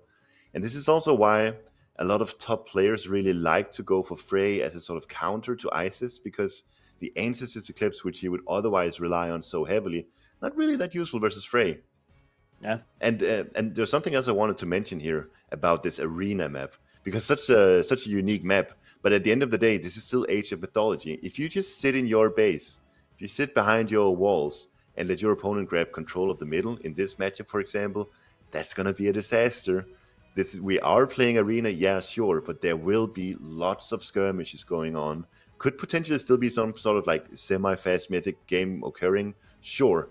But trust me, it's not just going to be 13 minutes of booming without much going on. There will be Yeah. lots of action here, lots of things lots of little battles and skirmishes here and there for you to take every small increments of advantages over your opponent. I think that arena kind of, it doesn't. Yeah, indeed, absolutely. I think it takes a second it takes a second to really see what's going to shape up, but there's a little bit of some eco play, a little bit of some slower play, maybe some of this, maybe some of that, and then boom, once things start to once things start opening up, then it really opens up. We saw that yesterday with Kvoth and El Matador. Frere, speaking of Frere, against Odin, and that was like 30 minutes of El Matador, both of them just like microing, throwing axemen back and forth and back and forth. Oh, really? Sounds Yeah. epic. It was a really cool game. It was a really fun and different game, honestly. Don't Seeing a Odin Norse win war that on though with Skadi, with the Huntress Axe, or what went on? I don't even know who won that game. It was Frere eventually. Kvoth won with Frere, and Okay. it was a matter of map control. I think it was a matter of map control. He had all the more a town center advantage rather than both players were just kind of going back and forth with throwing axemen. Anyways, we're about to jump into the next game. That was a really great game. You should go back in the VOD and go check that out. But we are going to jump into this game, folks. I'm gonna check Alrighty, that out everybody. another day. Can you introduce these players? Yeah, I got it. Yeah, it's really good. You would find that one interesting. Soup. Anyway, Nice. Magic here in the blue, folks, Going with Freyr. Frey, as the Danes say it. I'm going with Freyr. I'm going with the hard R, everybody. Speaking of a hard R, we got RecoN over here in the red going with Isis. Thoth thinks that it's silly to go Bast rather in a situation like this. What are your thoughts? Are we seeing Bast? Are we seeing Anubis? Where does Isis go here? We see. I'm pretty sure we're going to see Anubis, and the reason for it is the early plague of serpents on a secondary town center of the Norse player can be very dangerous, because these plague of serpent snakes have a negative multiplier versus villagers. So generally, when you try to use it to stop a second TC from being built, it's not going to be very effective because villagers just barely take damage from them. But versus Norse, you're going to need military units to build your second TC. And those Plague of Serpents does not have a negative multiplier versus them. Meaning that in order to stop that second TC from going up versus Norse, Plague of Serpents is incredibly effective. So I'm almost certain that's what we're going to see here from RecoN. Okay. There's a couple of the thing is there's two separate town center positions. So we see this Ulfsark or burst. Sorry, the Ulfsark here checking out the priest. The priest has got to scout everything out here in the center. So by all means, maybe there's a world where Magic can go up to the north side where RecoN maybe hasn't scouted. I don't know, something like that. We'll just have to see. It's not as worthwhile to go for to try and kill a priest with a berserk these days, huh? Nah. No, I'm while you were talking, I was just looking at the town center situations and whether or not you can control gold if you get a second TC. And it does seem that both players have a really good one on their own right side. Mm, So for RecoN on his right side, there's a gold mine right next to it with a wood line as well. And for RecoN, he's got one down the bottom that's looking really juicy. So I think that that's going to be the game plan for both of these two players. Try to secure that town center, and then we take it from there. sure. We saw, let's see, was it who was it? Who was it? Who was it? Grassengroom, maybe? Maybe it was Grassengroom going for a village center and then a Oh yeah, follow-up settlement afterward. You remember that game against that's one of the John Wick games we saw a week or two yes, ago. How yeah. about I still think that village centers, and you're one of the pioneers, honestly, but village centers are, you see them pop up here and there, man, but they're not quite, I don't think the village center play has ever yet made it into kind of the meta of the game just yet. It's still a little bit gimmicky. Would you Well, that's agree? the thing. Yeah, I agree. And that's the thing about village centers is it can never be the optimal play because that True. would just be flat out broken, right? Because you just build it at home without any contest. True, So true. it's gotta be gimmicky by design. And then what you do is you build it, and then if your opponent doesn't scout it, then you've got a big advantage over your opponent because they don't know that you're booming. They think they're in a great spot, and then all of a sudden, maybe 5 minutes after the fact, they scout your village center, and then they realize, holy moly, I'm down like 20 villagers at this point or so. Like True. that's where village centers shines if you can get into a position like that. True. And, it's not like RecoN's going to be scouting in the base of Magic anytime soon. So there's maybe some potential for some sneak action, some sneak VC here and there. Yeah, Maybe, yeah, maybe, maybe. yeah, absolutely. And I was thinking Ra. If there was ever a god that could use village centers on arena, I was thinking maybe Ra. And then you Hmm. scout, then you empower a monument, and you build two village centers around it. You have your wood operation, you have your gold operation, everything just empowered by that monument, right? Speaking of pioneering, folks, there you go. You heard it here first. Two double VC raw I don't on know. Arena. I don't know if I want that strategy to my name. I'm just saying it's a potential thing you can do. Uh, well, okay. Okay. Both players in Classical Age now. Yeah. Anubis is in, so is Uller. And I think slowly these players are going to start establishing some form of an army. And then a minute or two from now, they're going to look for that second TC. So we're going to have some of those infamous battles and skirmishes I was talking about earlier. And yeah, see, just both players trying to sniff out what the other player is doing. Do we sniff a barracks on the side of RecoN? I'm not seeing any barracks looking dots on the any red barracks dots. Yeah, it looks like that's just straight gunning for a town center here, everybody. Yep. Yeah, but even that is sniffing out information. If there's no barracks, that's also Ooh. information. Well, that Anubis is sniffing, dude. I completely forgot. You can jump over walls, man. Of Oh course he can yeah. scout a village center here. Hello. Yeah, it's a So- dog. It's got superior sniffing ability to other things. that is a good point. Sick. Jumping over an open gate. He's just showing off. Yeah, it's a bit weird the way that gates work in AOM, but if it didn't work like that, it would be bad. So it's good. Finally, that's the 6-minute second TC coming in for RecoN, and he does grab that juicy one with the gold mine behind it. It's going to be very, very nice for RecoN. Oh yeah. Yeah, but completely expected there going down. I think it was very expected going down to that bottom side. That's where he scouted first of all. I know the other settlement is really close to him, but still, a couple of gold mines, really great positions around it. Definitely the one to Oh go yeah, for. yeah, yeah. And on the other side, for Magic, he should definitely go on the right side. But so far, he's being content just sitting inside his base, Hmm. not really doing much. Maybe he's going out now. He's got a nice infantry army here. He will be able to build a town center in relative good pace. Well, so here's one of the drawbacks of gods like Freyr and Thor. Your scouting starts to suffer. You can't drop these obelisks. Your scouting starts to suffer. And actually, ooh, I think he just let Magic just lost a berserk on that town center. There's a little white circle there. So he Yeah, and we was heard a trying to get some sound. info. But that's good. If he loses a berserk for intel like that, that's absolutely fine. Yeah, for sure. Was it a Valkyrie or was it a berserk? Oh, it had to have been a berserk, right? Definitely not a Valkyrie. Can't tell these days. They sound the same. Anyway, yeah. Asgardian Bastion going up. That's going to be a town center right after. Nicely positioned obelisk. You see that kind of sneak obelisk on that right hand Yeah, corner, upper right corner? it's I a like that from RecoN. very deliberate position of that obelisk. Beautiful job. Yeah. Now Magic is surely he will grab this TC, right? He's taking his precious time. I'm a bit surprised. Like we're almost 8 minutes in, and only now is Magic going for the second TC. Conversely, RecoN he's now 6 villagers ahead of Magic, so it's a bit.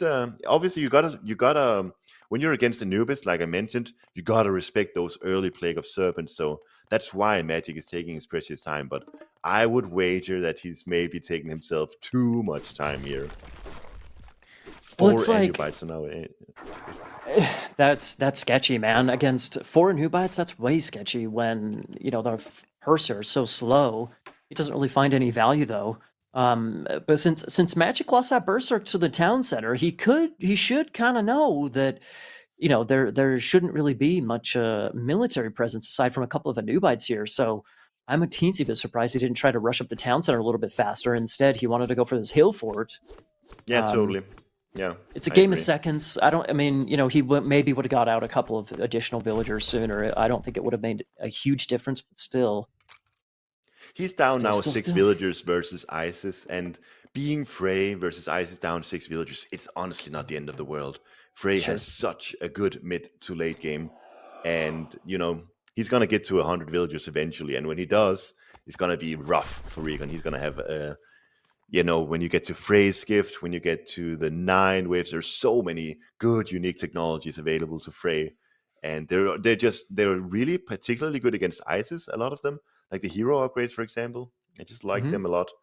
And maybe Magic is going to grab a third TC here, sort of to Okay, salvage the later second TC that he got for himself.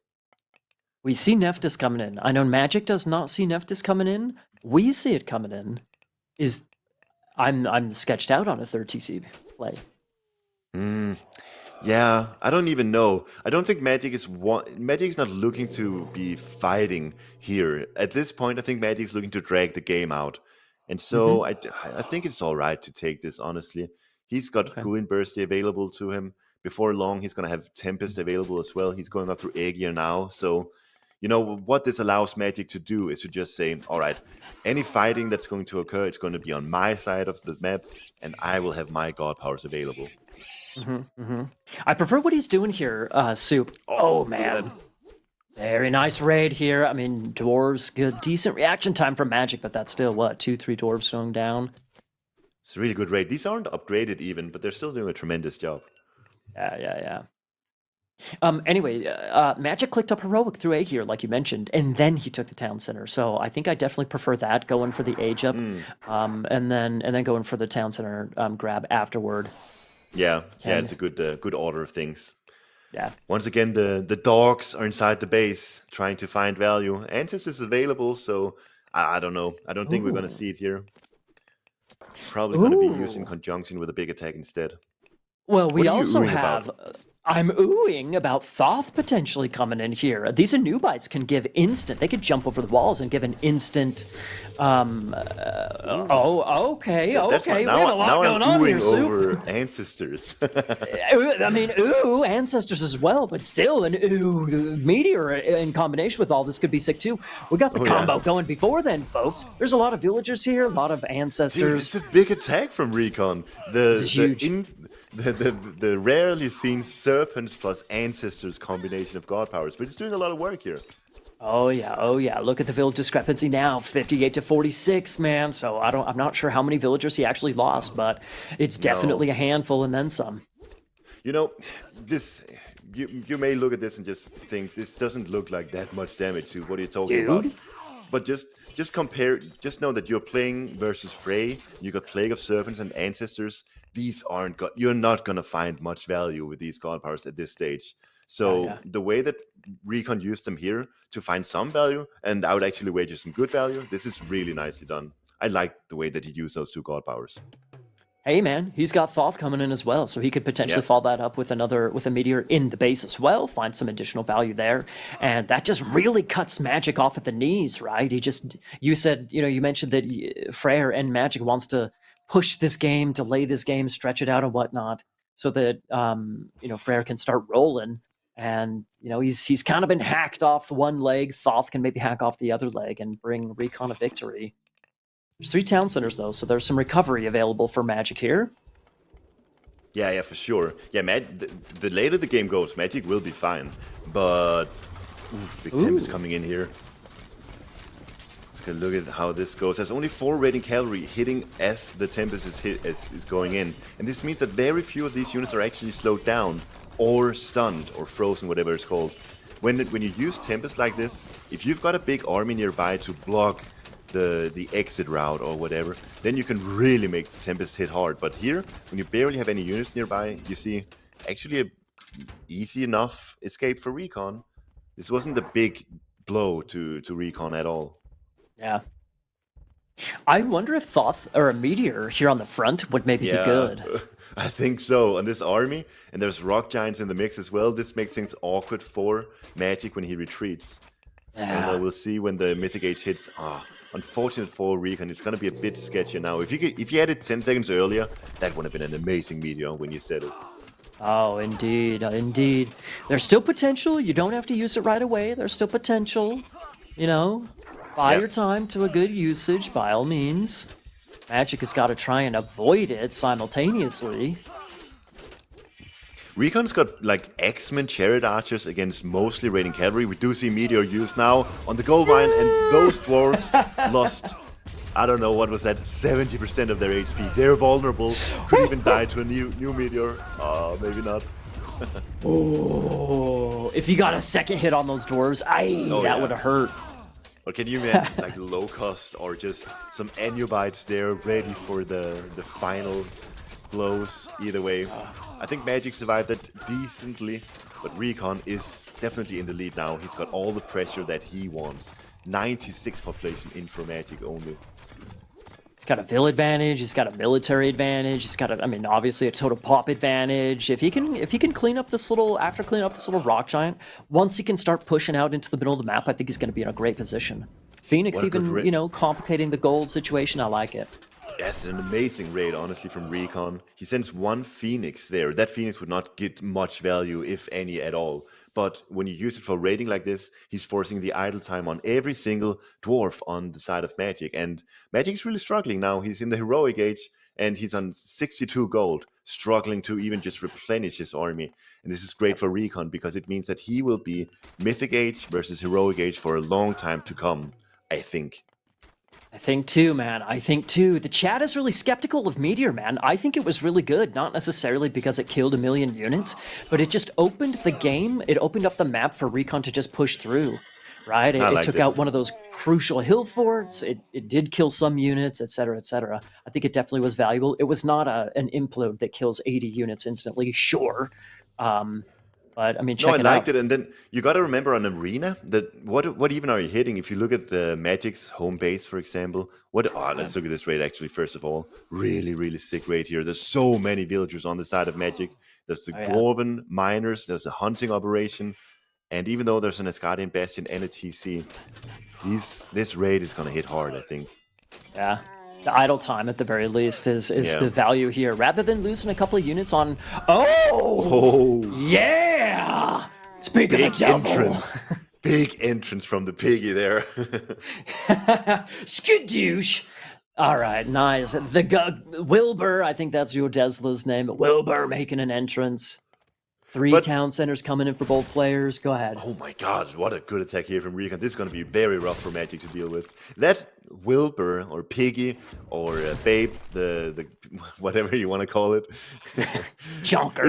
It was a nice entrance, but what now? Like, it's moving at such a slow pace, 2.5 or something like this. Chariot Archers can just target it down, or frankly just wait the additional, 17 seconds before it just stops being here at all. I don't think that was a great value, Cooling Bursty, at all. When you use it on these fast units like Chariot Archers, yeah, you get the big entrance, but other than that, you don't get much value because you can just retreat from it afterwards. It looks way cool. Come on. Yeah, that's true. Cool. Yeah, it's That's what we need, folks. That's what we're here for. We don't care who wins. We're here for the big plays. We're here for the golden bursty, the hero landings, that sort of thing. Frey's got all the cool abilities, doesn't he? The Ghouling Bursty, the Tempest, and the Inferno. All the highlights. He gets those. Yeah, but yeah, I mean, that's true. I love Freyr, man. I love Freyr. I also love this play here, opening up the main base. Like, Magic is recovering and rebuilding, kind of a fortified position in the center of the map. This is hilarious. But still, taking out the complete starting base, I love it, man. Kill the infrastructure. Nice. Oh yeah, and those walls are already upgraded, of course, because we're playing Arena. So that's one thing actually I wish we saw more from Magic. Being Frey, or just having being Norse on Arena, you probably should utilize those already upgraded walls, I would say. Indeed. The army is in now. The Horde has broken through the gates, and they're on Magic's farming operation now. The catapults are here. Lots of houses, lots of long houses. The hometown center.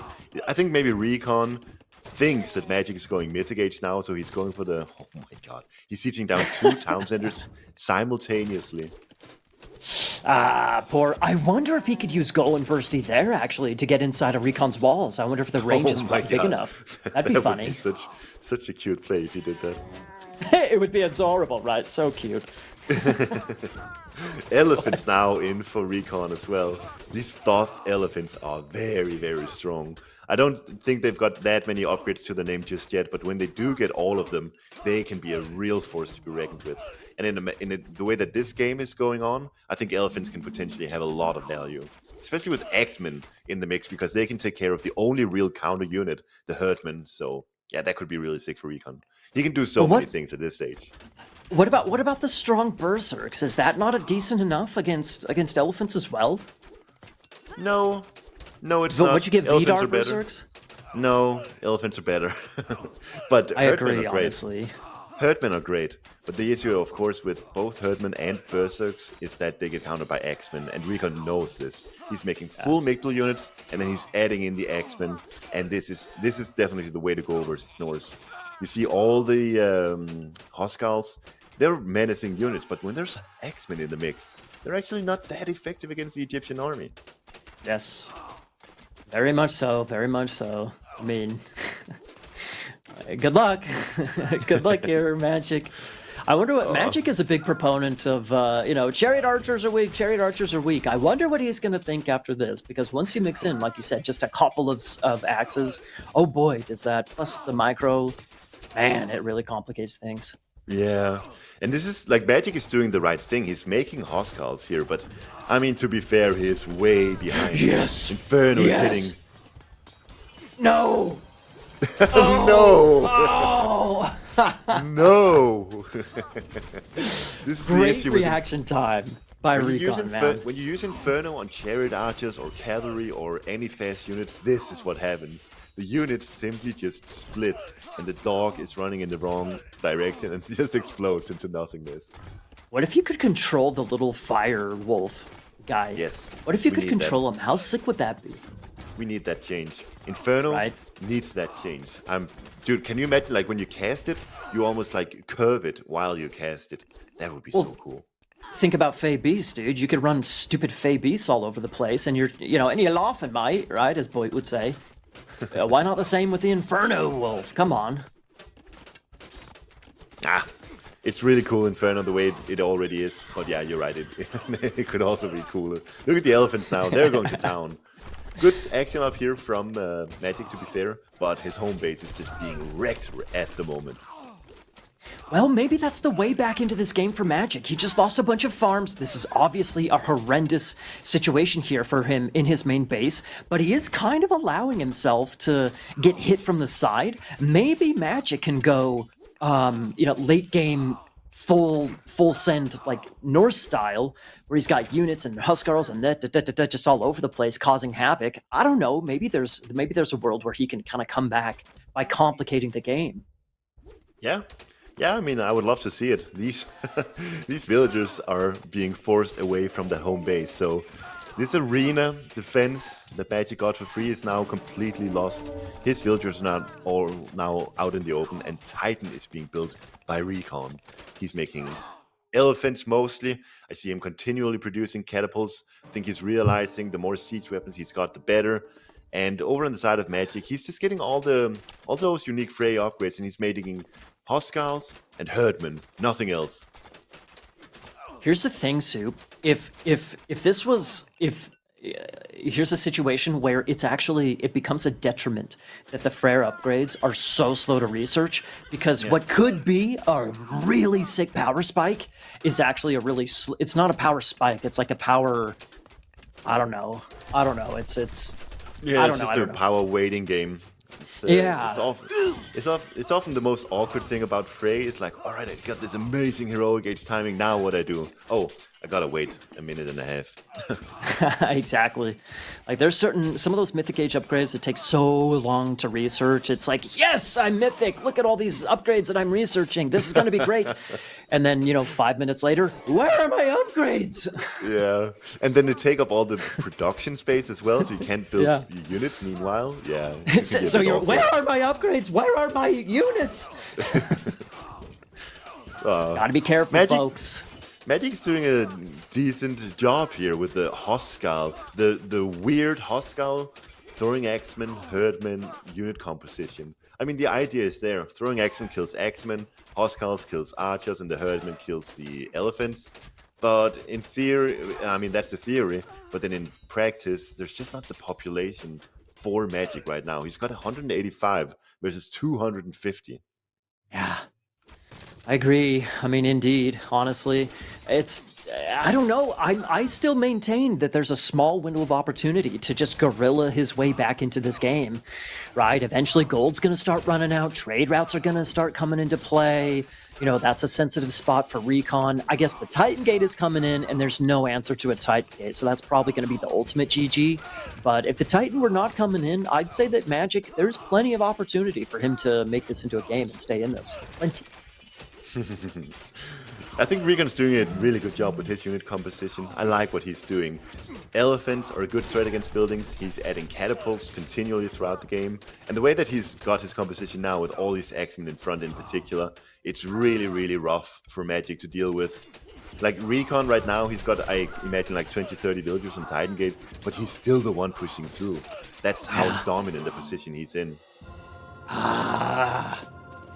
Dominant enough for a victory, baby. RecoN goes up after dropping 4 straight games. He goes up 2 straight. And honestly, Soup, honestly, like that final game against Misto was so good by RecoN. Just one, I think, misplay really just crushed his dreams in that series. Yeah. Game 1 was really nice for Magic by all means, but RecoN's kind of getting up to speed for the day, and he's woken up. He's here, man. This is a great series. Magic has got to, like I said, I think that today really hinges on what version of Magic is going to show up. Are we going to have the Beast? Are we going to have, the boy or the Beast? He's Well, looking good, there's but he needs to go this Beast is mode. it's match point now for RecoN. So Yeah. if it is the Beast, he's gotta show up now. Yes. Indeed. Indeed. It Indeed. wasn't here. The Frey pick, it never really seemed to get rolling. I love this Yeah. attack, like I said, from RecoN. It didn't, at the end of the day, it didn't look like that much. He killed some villagers, sure. He forced some idle time, but all in all, with the continuous Anubite raids early on into this attack here, into the Meteor, it seemed like RecoN was just always in charge. Yeah. And when you are on the back foot as Frey, it can be really, really difficult. I agree. It seemed like, aside from being on the back foot, I think he was on the back foot because it seemed like he was just a little bit too slow. Magic was just a little bit too slow to get his second TC up. He was a little Yeah. bit slower going heroic. He was a little bit too slow, third town center, a little bit too slow. This that he was always reacting and just barely.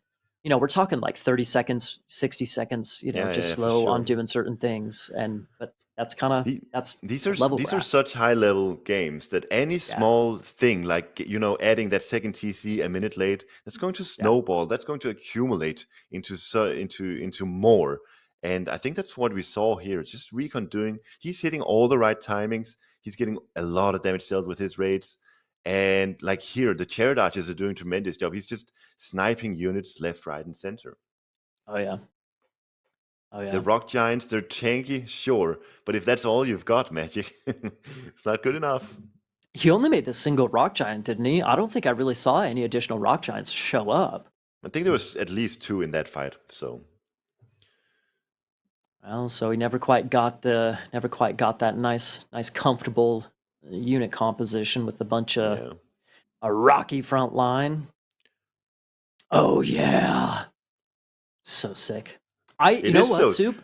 Well, I Tell me. think you were saying how the chariots can just run away. I know 100% the chariots can just run away, and they did just run away. But guess what? They ran away instead of running into that gold, that all that Hmm, economy. So I think that's that's true. really the value of the Golden Bursty. They outran him, sure, it is what it is, but he prevented a very severe raid from happening on his economy. So I think that's where the real value was.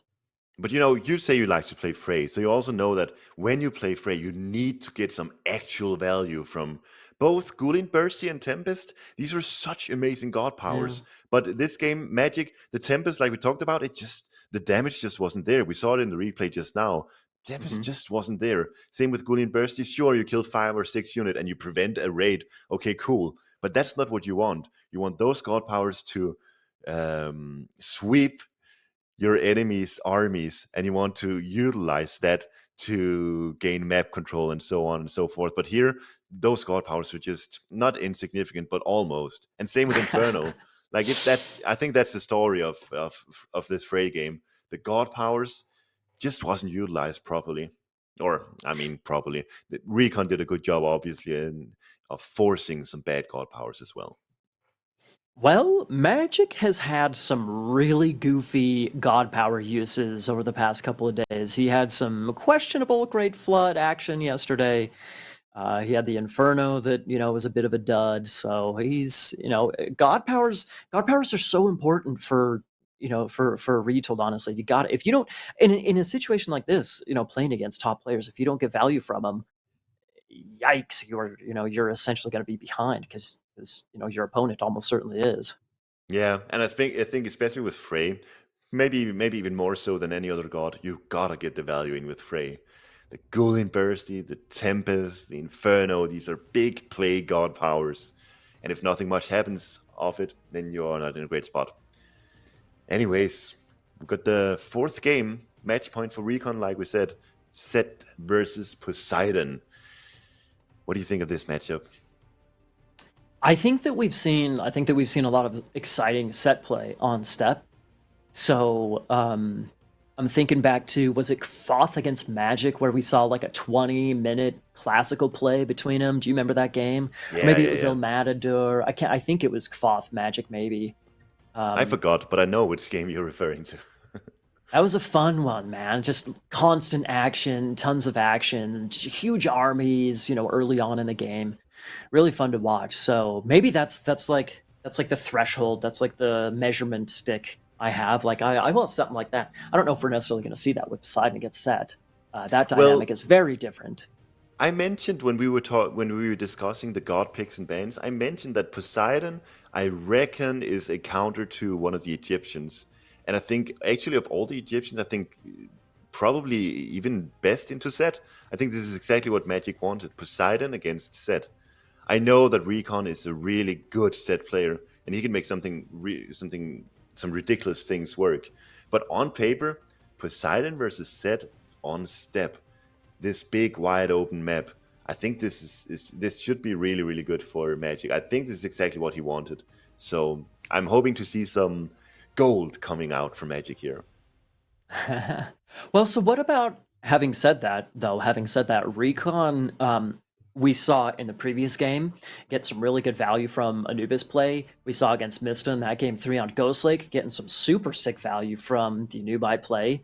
Um, Set has access to Anubis, so that is an open door potentially. And Poseidon, kind of like against Mista, man. Poseidon only having the 2 heroes. Sure, it lands fast, by all means, but I think there's some potential for both players to utilize the open map.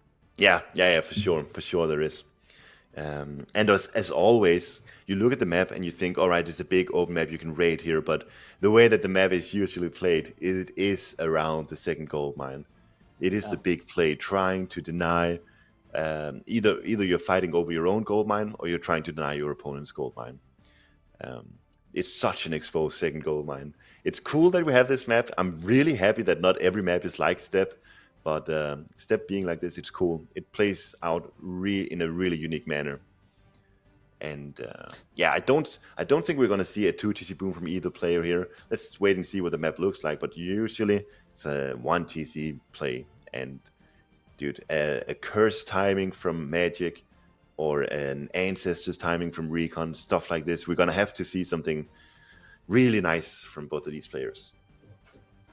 Do you remember once upon a time when you're like Citadel on the forward town center is the way to go? Do you remember talking about that On Step? on Step? I swear it was on Step. Really? I, I think it was that exact series or match that we were talking about with just the chaotic classical age. Okay. Anyway, there it is, a possibility with Set, man. It is a possibility. Ah, All right, I think. Are we ready to go in? not quite yet. Ah, Psych. We're ready to go in. Alrighty, folks. Top side, kind of on the right. You have Magic here in the blue, playing Poseidon. Forward gold mine, already using his lure. Looking good. Down on the bottom side, we got RecoN, and we got a monument up. Okay, got a couple of towers in the front. That's maybe gonna, protect his little base nicely. Soup.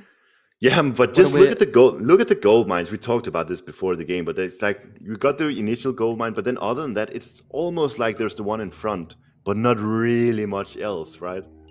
Yeah. Early Ooh. conversion coming in here for RecoN. Really early conversion, like 115. He's already got his second scout here.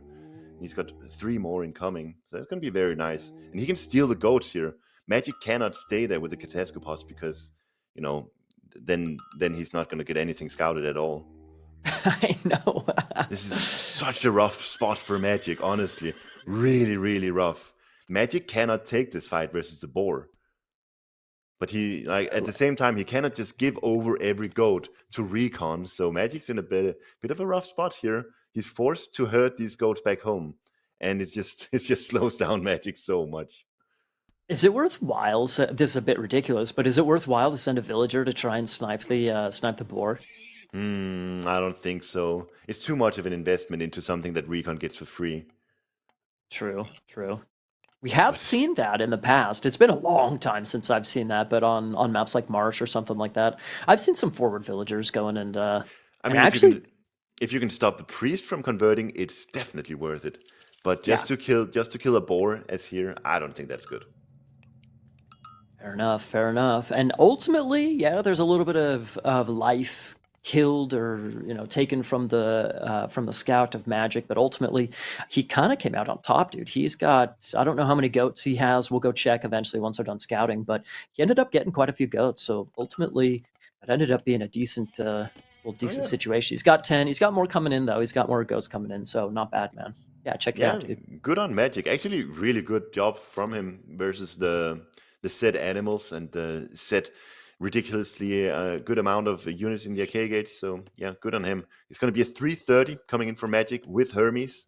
He's going to have the Nice. early Centaur for harassment. RecoN doing a great job with the temple and the houses to defend against the inevitable Centaur attack here. Mm-hmm. I do think there's an opening for the Centaur to get its special attack off on the gold mine, though, so that could become an issue. And Nubis is in Possibly. for RecoN. No surprise there. I know players like Mista and others make Ptah and Watches look pretty darn sexy. However, I don't know, man. RecoN convinced me with his Anubite play on that Ghost Lake game. I think also versus Greeks, Tar just not that great because the Wadgets will be chased down by Atalanta, and you don't really Hmm. have many units to kill Atalanta before she gets to kill at least one or two of those snakes. So I think True. Anubis is just the kind of the meta pick against Greek. Those Anubites are going to be really sick, and they cannot just get easily chased down by those heroes. Touche. Fair enough. That's another goat in the bag potentially for Magic. So I think the goat numbers heavily favor Magic at this point in time. Maybe it's closer Yes, than I imagined, but still. it's pretty cool. But pretty cool. Pretty cool. Theseus has got himself a relic here. What is that? Favorite trigger rate. He'll be happy to grab that. Not a game changing relic, but he'll be happy to grab it. It's Yeah, why also Eye not? of Onlu, high pacifist damage. That one could come in handy. Ooh. And Canopic Jar of Infantry. Once again, infantry training time minus 25%. Could also come in handy. I like the Eye of Ornlu, man. That set maybe I'm scarred because of past games against all those nasty barracks units, but I like that for Hippospis against axes, spears, that sort of thing. Yeah, Me gusta. yeah, yeah. And this is set often builds a lot of infantry units, so it could definitely make sense to get that. Oh yeah. But slow game so far. We did see some early attempt at harassment from Magic, but it just got quickly repented and now repealed. What is it? Either way, Repelled. repelled. That's the word. I knew something was wrong. You had to repent. Yeah, that's too early for that. Anyway, speaking of repentance, Anubis, the Anubite getting out of dodge there. How do centaurs fare against an Anubite spam? He's already got a second one out. This is not too shabby, man. I think they're Ooh. good. I think it's actually a big numbers game here. And Magic has got 3 villagers on favor. He should honestly consider getting even more there. Because the thing is, if you have 8 centaurs versus 5 Anubites, I think the centaurs wins. If it's the other way Mhm, around, 8 Anubites versus 5 centaurs, I think the Anubites win. So it's mhm. really a big numbers game. And being Greek, you can decide for yourself how much favor you want, basically, pretty much, right? Whereas with Egyptian, you can realistically only rebuild 3 monuments, maybe a fourth as the game progresses. But yeah, I think it's a big numbers game for those myth units, and I do think centaurs are actually a great counter to the Anubites when you have the numbers. Hmm. There is an interesting little quirk here, however. The priests can heal up the Anubites, whereas Greeks don't have the option for healing the centaurs. So you can see like that one centaur right there has already got a third of its life taken roughly. Mm. So I think RecoN or sorry Magic, he needs to be a little bit careful not to lose that valuable HP because like you said, when it comes down to it, we can see the gold. We don't even need to mention the gold mines. Just take a look at the minimap, folks. Look at the gold mine positions. These bad boys are sketch. Yeah, look at that thing. Look at that thing. These things are sketchy. So eventually, So that sketchy. Centaur HP is going to come into play big time. Yeah, yeah. Like there's absolutely no doubt about it that around the 11, 12, 13-minute mark, it can vary depending on how much gold each player gets. But there's going to be a big fight over a gold mine. It's inevitable. So both of these players right now, in their heads, they're thinking, Mm. how can I get the biggest power spike around that time? Or, what Magic's doing here, he's going Aphrodite. Could also, yeah, I mean, he's getting Military Academy now, but there's also an option that if he gets a fortress up on that gold mine already, maybe it's not going to turn into that kind of game. But I do think it is going to turn into that kind of game. With those military barracks down, Magic is going for Hippaspis, I'm pretty sure, against the Spearman. Yeah. I actually, without the fortress, dude, I like once once Magic gets heroic, and he's halfway there already. He's already prepping for, like you said, the Hippaspis numbers. He's got the relic. Excuse me. The relic that he's gonna, get into his temple is gonna have stronger Yeah. Hippaspis. Yep. I like his ability to get a gold mine, no problem. I do so too. I think Magic's in a great spot. He's got the centaurs there as well. When he gets to the heroic age, those centaurs are going to get slightly buffed as well, and he will have the Nemean lion. He's going to have access to Hippolyta. I think Magic's putting himself into a great spot. And RecoN, not sure if he's quite ready for it, although he does have a nice economy, lots of resources in bank, so he sees the heroic age coming in for Magic now, and since RecoN's got such a nice economy, it should be possible for him to react to this properly. It's going to take him some time, though, Soup. He still needs time to get the 800 food. Yikes, he just must have garrisoned wow, he got that 300 food very, very quickly. Is that the caster curse? That must have been the caster curse. Let's blame it on that. Husbandry, I don't know, something like that. And there we go, Nephthys coming in. Okay, fine, Nephthys is coming in, but that ain't too scary. He's got Ceasefire to help counter ancestors, right? So Okay. he's so much further behind in the heroic age. There's Magic can already start making those counter units, which he is. I'm not scared of.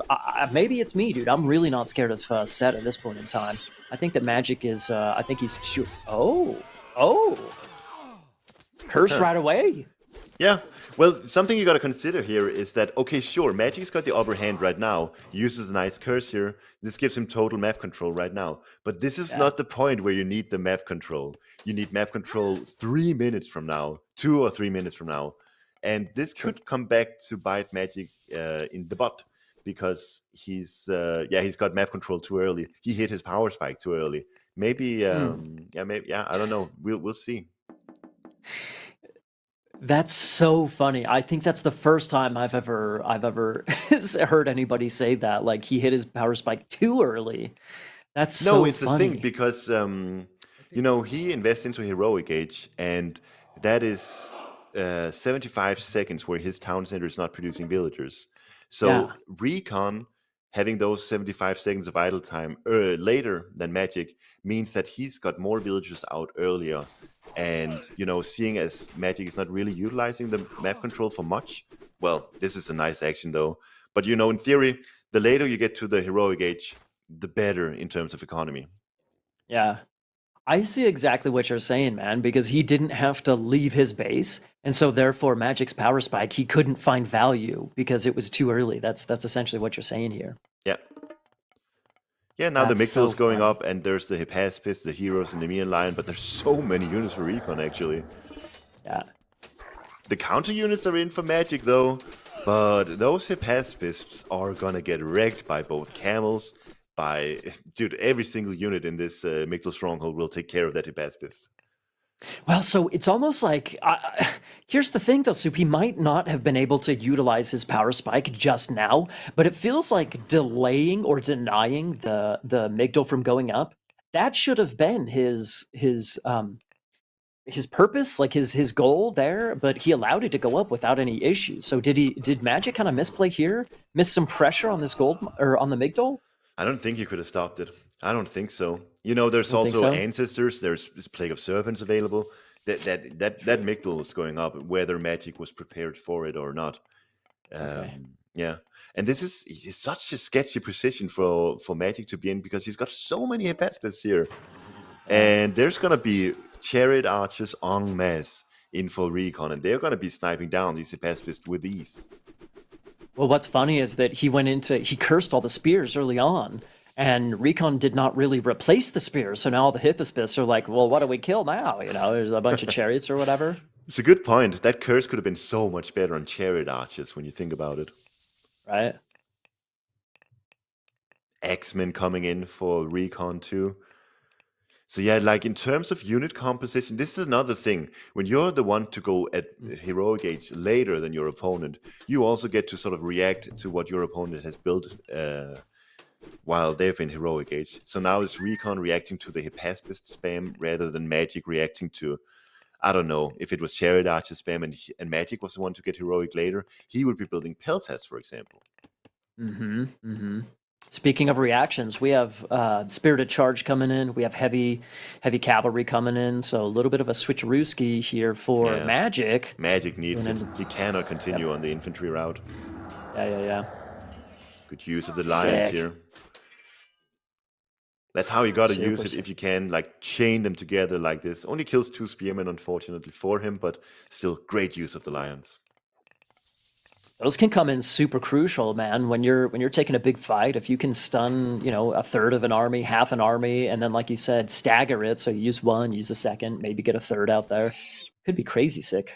Yeah. And you can get the upgrade so that the area of effect is even higher. Big attack coming in here for Magic, potentially. Looks like RecoN is totally ready for it. He's got priests ready against the centaurs and the lions, and there's so many Migdal units coming in here. I don't think Magic is ready for it. There's heavy cavalry in for him, though. Magic's taking this fight. What? Okay, I didn't think that Magic feels a whole lot more confident than I do, dude. Apparently, RecoN's wanting to use all of his god powers right now. I'm surprised we don't see it cease personally. Oh yeah, ceasefire and retreat, but like Magic, I don't know. I think Magic was getting a bit just wanting something to happen, maybe realizing that RecoN was just pulling ahead or something. I don't know. This was not a great attack for Magic. It got punished hard. Indeed. And again, why no ceasefire? Like, there's still plenty of time left in these ancestors. That fortress could maybe go down if he's not careful, man. It's gonna go down. It's gonna go down. Whether Magic's careful or not, it's gonna go down. The thing about ceasefire, there it is. So it's probably not gonna go down then. But the thing about ceasefire is it's only 30 seconds and ancestors is a minute. So you can counter some of it, but not all of it. Well, yeah, but still, he could have ceasefired and gotten out of there and saved half of his army from dying, for crying out loud. Yep. Yeah, I think Magic was just not feeling confident in his current position, so he felt like he was forced to maybe take an attack or something there, and then just had to go with it. I'm not sure. It's not like Magic is in that bad a spot necessarily. He's got the heavy cavalry. He can start making Prodromos as well, and those can really take care of the Migdal units. There you go, Prodromos. Your wish is his command. There we go. And well, they are equal on villager numbers, and they're close on military numbers. So that was a scary little spike there for Magic, but I think ultimately, once you get some of these cav out, good. Yeah. What is the food situation for Magic? Oh, it's looking rough. I don't know why these are all idle. But there's not that many goats available, and there's only 3 farms for Magic. He's being chased around the map, so he cannot fix his economy while this is occurring. Well, he's trying now. That's going to complicate your Prodromos production when you have 0 on food and idle villagers. You're right. Like, he needs Prodromos at this stage against the camels and the chariot archers. And he's got 3 farms. It's going to be rough. They're still working, though. They're back to working. So he's got 10. Yeah, that's not necessarily what you need, but we're going. We're cooking. He's cooking. We got another Migdal going up. Okay, so RecoN's got his own little something cook. Oh, RecoN's got a Migdal and a town center up. So he's going to start pulling ahead a little bit. Okay, with that. He will. 54 to 55 villagers. So right now it's equal numbers, but dude, Magic is getting a good army here. He's got the heavy cavalry with those Prodromos, and I actually really like what he's done with Hephaestus and Prodromos, and then just Heavius there for sort of a generalist unit. But he's got the good counters to everything that RecoN builds. The Hypaspis will take care of Spearmen, and the Prodromos are going to take care of everything from the Mictal Stronghold, and then the Hypaspis chasing the chariots, as we see here. Dude. The Hippias, you mean, rather. That, Oh, yeah. ooh, Matt, RecoN just almost lost so many units there. He did lose a bunch, but he almost lost so much more. Yikes. I'm surprised Good Magic catch. has put himself in this situation. It's looking like he's got a superior army at this stage. Maybe partly because RecoN invested so much onto that Mictal and the second TC. Although, as we see here, Magic's also getting himself a second TC. Well, I mean, I agree, but at the same time, if you look at the HP of all those cavalry units, it is low. So those like Scorpion and some spears, yeah, it's gonna. Okay, so he's built some more, so it's not as bad as it used to look, but still, those things are going down pretty quickly. Double town center coming in for Magic. He's gonna be up to 3. Oh, this is so rough. The chariot archers are so strong for RecoN right now with that ballistics. He's just moving forward and he's sniping these cavalry units. And even though they're faster, they cannot chase into the chariot archers because there's going to be buildings and other stuff. Well, I say they cannot chase, but that's exactly what they're doing now. I don't What know. do you know, Soup? The spearmen and the scorpionmen were a bit out of position in my defense. Indeed. That was a nice little something for Magic, honestly. That was good. Dude, he's pulled ahead in the villager numbers ever so slightly. This is a good catch. Yes. It's a really good catch. That Mictal is not going to go up, and that's about 400 gold almost. Well, apparently villagers are here again, so almost a good thing, but RecoN managing to get the Mictal up. 3 Ts is in for Magic, though, so he will be... Dude, Magic is 65 versus 56 villagers, plus he's up a town center, so, the longer this game goes on, the better it will be for Magic if this situation holds. Well, indeed. Ooh, nice. Indeed. This, I think early Heroic was looking... Once the Migdal went up, rather, I thought things were looking really sketchy for Magic, but RecoN it doesn't feel like he's really capitalized on a good position that he was in earlier on. Around that ceasefire, he was making things look scary around the ceasefire, but since then, a couple of Prodromos coming out, heavy cavalry coming out. It seems like Magic is, he's doing just fine now. I think that was the Maybe big even doing really good. The big thing is once Magic had like 5-10 Prodromos in, RecoN could no longer just take a fight and win it, and now he's forced to make plays like this with the chariot archers, which is also really effective. Like he's just sniping down the units, and then he's retreating back to his spearmen and the scorpionmen. But the thing is, Magic is just taking the fight now. He's got 3 heroes there to deal with the scorpionmen. He's got Hypaspis to deal with the spearmen. And it's not looking that great for RecoN, I think. I'm not sure. He's doing a great job with the micro, to be fair. Indeed. Scorpion Men's still alive, so if he can just shoot and scoot his chariots, dude, there's only 3 heroes there for Magic, so if you can snipe down those heroes, then, it's a lot easier to just sit there, take the fight, let the Scorpions do their thing, Yeah, it's so hard, though, when you're doing the shoot and scoot, and you have to micro everything, and then also micro your chariot archers onto the heroes. It's really difficult. Especially the Hippolyta in the back, you're never going to get to that either way, right? Yeah, I think picking off the 2 melee heroes, that's the way to go. Yeah. Hippolyta in the back, that's going to be real rough.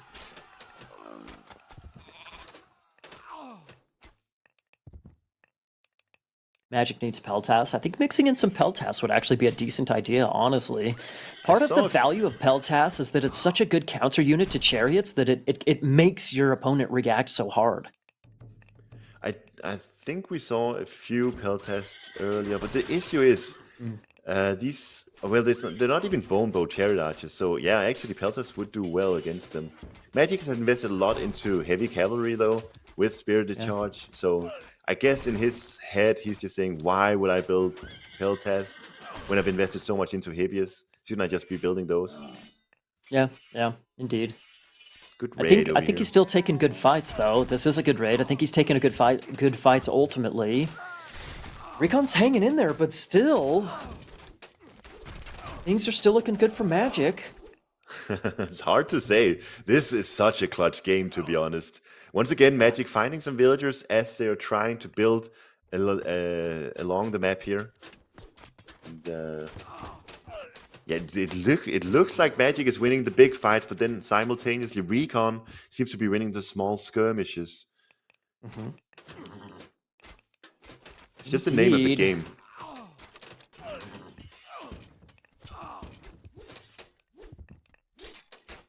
There you go, little skirmish, kind of not turning into a big fight. Honestly, picking Magic, wrapping that or stopping that town center from going up on that left-hand side, I think that's clutch. I think now is when map control is really going to start coming into play. Total TC numbers, we got gold mines, we got potential corners for trade routes, that sort of thing. So kind of the latter part of this game is shaping up. And if RecoN can establish that left-hand side, that left-hand corner, that's going to be super clutch. Magic's looking like he's got a nice position to stop it from happening. However, yeah, he stops it. He sends the Hibius squad there. And Magic's also building a fortress over by that town center, so even if it does go up, he'll have a very easy time sieging it down with Petropolis.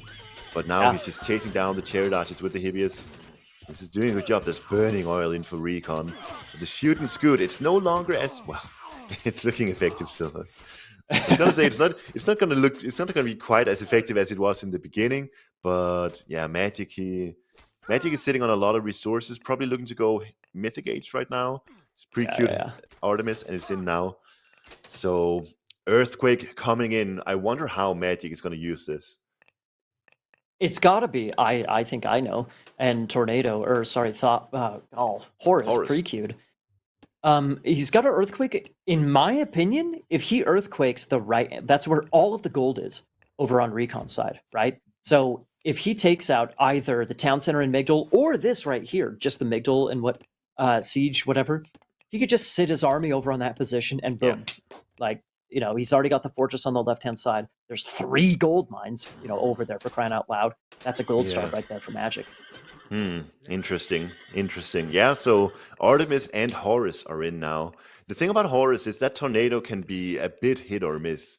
Sometimes it does a lot, and other times it barely does anything. So this can be a big game changer depending on how well this Tornado is being cast. True, you can Earthquake a nice position of RecoN, but if RecoN deletes an army with a Tornado, which position would you rather be in? That's a tough one. Yeah, exactly. Dude, Tornado, when used perfectly, if you hit villagers, army, and buildings with it, that's gotta be the best god power in the game. It's so destructive against everything. Is it better than that implode we saw earlier? Okay. Maybe not. That was looking pretty convincing, Sip. That was a disgusting implode. Good siege here for Magic with the Petropolis and lots of units nearby. And he got the Petropolis out early. I was going to ask you, did you like that early when he got it out? I thought it was a good idea, but eventually he stopped the Petropolis and he went into town center play. I always like these early Petropolis. They're cheap now too. Well, cheaper at least. They're 75 resources cheaper than they used to be. And it just seems like you apply so much pressure once these units are out. I really like them. Here's the Earthquake you see. 2, 3 monuments gone down already. A bunch of houses are in the Earthquake here too. Towers going down. Town center going down too. It's a good Earthquake. You cannot ask for much better than this. Okay. Well, Magic and I had a different idea. I was thinking Gold Star action. He's thinking maximum damage in the main base action. Yeah, and let's see if it works. The damage that you deal by just destroying a bunch of stuff. He stopped Horus! He stopped Horus! Oh my god, I didn't realize. Oh my god! Oh, dude, I didn't even think about that! Sick Magic. Sick. Also, you gotta ask yourself, RecoN, should you be on that other TC? But either way, what a sick play. That Earthquake got so much value. Okay. And now Magic is just running wild.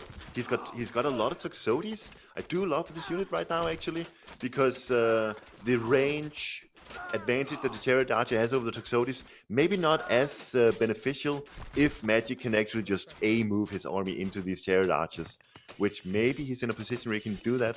A lot of siege towers in for RecoN over here for some reason. But yeah, that's huge. Magic is beginning to really dominate this game by the looks of things. Oh, man. Okay. So there's still the gold mining operation over on that right hand side, right? Magic has that he's at a 4-2 if RecoN has reclaimed the town center. It's a 4-2 TC position. There's still this gold mining operation over here with it's fairly fortified. There's maybe some life still in RecoN here, especially once the tornado comes in, Soup. What are you thinking? Is this thing over or what? I'm looking at the villages discrepancy right now. It's double villagers for Magic. He's got 4 town centers. He's got himself champion horses. He's gonna have champion archers, Shafts of Plague, the Aphrodite building technology, whatever it's called, the divine blood. He's gonna have what's it called, fortified TC. So many things coming in for Magic now. And when all of these technologies are in, when Magic reaches top full population, I see no way that RecoN ever comes back here. Dude, even with the best tornado in the world, this is looking great for Magic. Wow. Yeah. Wow. I mean, oh, wow. I don't know what to say anymore. I completely agree with everything you just said. His only prayer, I suppose, is to try and hope that Magic congregates his whole army and then he can just delete, 7,000 worth of resources with a tornado. Maybe that'll, do something, I guess. But I don't really see that happening necessarily. Wow. We see the greatest of 50 and the other Horus infantry techs are coming in for RecoN though. Those are really, really good spearmen. And there's also the Anubis Poison Spear upgrade as well. So these spearmen, once they get all of the technologies to their name, they will be real forces to be reckoned with. Mm-hmm. But I agree, dude, but there's a big but, right, Soup? Yes. We got a badonkadonk butt, folks. Oh, we got a BB, what is it? Whatever, BBL. We got a BBL in this game. It's called, 4-2 TCs, folks. Yeah, exactly. Like that's got to be the biggest bot in the game right now. Look at the tornado. But I mean, that's not a great tornado. That's the tornado used on the Archer backline. Magic is gonna be retreating from this position, probably as a result of this tornado. But what Magic wants to do now is he wants to protect this position right here, and he wants to try to get to full population again. There's 2 catapults on the side of RecoN though. He's building a Mixel as well. He's got a huge army there. Dude, if RecoN can grab control of that town center now, that could potentially be huge. Oh, yeah. I mean, yeah, big time. This is because not only does it help secure his gold mining operation, it takes a corner that sets him up for a trade route, and on and on and on. This potentially turns into an even game. It's going to take a lot of work to get there. Magic has a nice big old fat advantage, but still, there's an opportunity here for RecoN. We may not see Game 5, everybody. Woo! I mean, this game is wide open. There's so many chariot archers on the side of RecoN, and throughout this game, he's done a tremendous job of microing them. And with the 3 catapults here, surely, he's putting so much pressure on Magic over here. Magic sitting on 224 population. He's got potential for 260, but he just doesn't have the numbers out right now. Yeah. Well, so here's the interesting thing, Soup, is that right now RecoN's at 69 vills, nice, but that means he has that much more population space for military. So I think that that's kind of temporarily keeping him alive. If he loses his chariots, that's got to be over, right, dude? Yeah. That's the backbone of his army. He can't lose that. We've been saying it for 25 years. It's the backbone of the Egyptian army. I remember pooping back in the day, reading that in a pamphlet. I'll never forget it for the rest of my life. Chariots are the backbone of the... That's the new mitochondria... Or no. Mitochondria is the powerhouse of the cell. Is that what it is? I don't even know what... I don't know what that means. Chariot archers are the backbone of the Egyptian army. That's what it is. I think another reason why RecoN sort of made his way back into this game is because Magic has established himself a very nice trade route. So while that's been going on, RecoN has not done that for himself at all, and that just means that, RecoN made his way back into the game, but now that the trade route is starting to pay off for Magic, we also see it reflected in the skirmishes here. Magic is really doing a good job. The Toxotes are taking down the front line, Piltas taking down the back line. What are you gonna do if your name is RecoN? I mean, the what's it called? The witchamabobber. The tornado is done for. You know, he's up to 76 pop. He's not even quite able to stay popped, completely popped at 210 himself, you know. Magic so is saving up for Earthquake again. he wants. Okay, so I'm right. He's going for an Earthquake for the Gold Star. That's how this game will finish. Yeah. You know, give us a It's set been to the get plan there. all along. Maybe. Nah, I think the Magic has really begun to stabilize now. He's only on 230 population, but when he gets to full population here with the trade route, he's got villagers in a really nice spot here to build. He's got that divine blood upgrade, so he builds really quickly. His villagers are durable. This is a great spot for Magic he's in right now. I think that RecoN's doing exactly what he needs to. Honestly, I'm digging this tower and siege push. Honestly, he's got a super fortified position. The chariots are crazy sick. Yeah. I think that Petrobolos, man, screw the Helipolis. I like a nice back line of 3-4 Petrobolos, just picking off all these buildings. He doesn't have enough infantry to go in there and snipe him real quick. The chariots cannot get close enough to a back line of Petrobolos because of all the peltas and whatnot. So just sit 3-4 Petrobolos back there, churn through this, and that just puts the kibosh on the siege push of RecoN, and that's the game. Yeah, dude, 3 Migdals, 3 towers, and I don't know how many chariot archers. It's bad diving this location. But the Helipolis is there. I wish for Magic he had a bit more siege than what he's got right now, but yeah, like you said, Petrobolos, like, dude, I don't think 7 Petrobolos is one too many. He has the extra pop. He's 260 compared to 210. Just get rid of these buildings and get rid of them now. That's got to be the main priority. Yeah.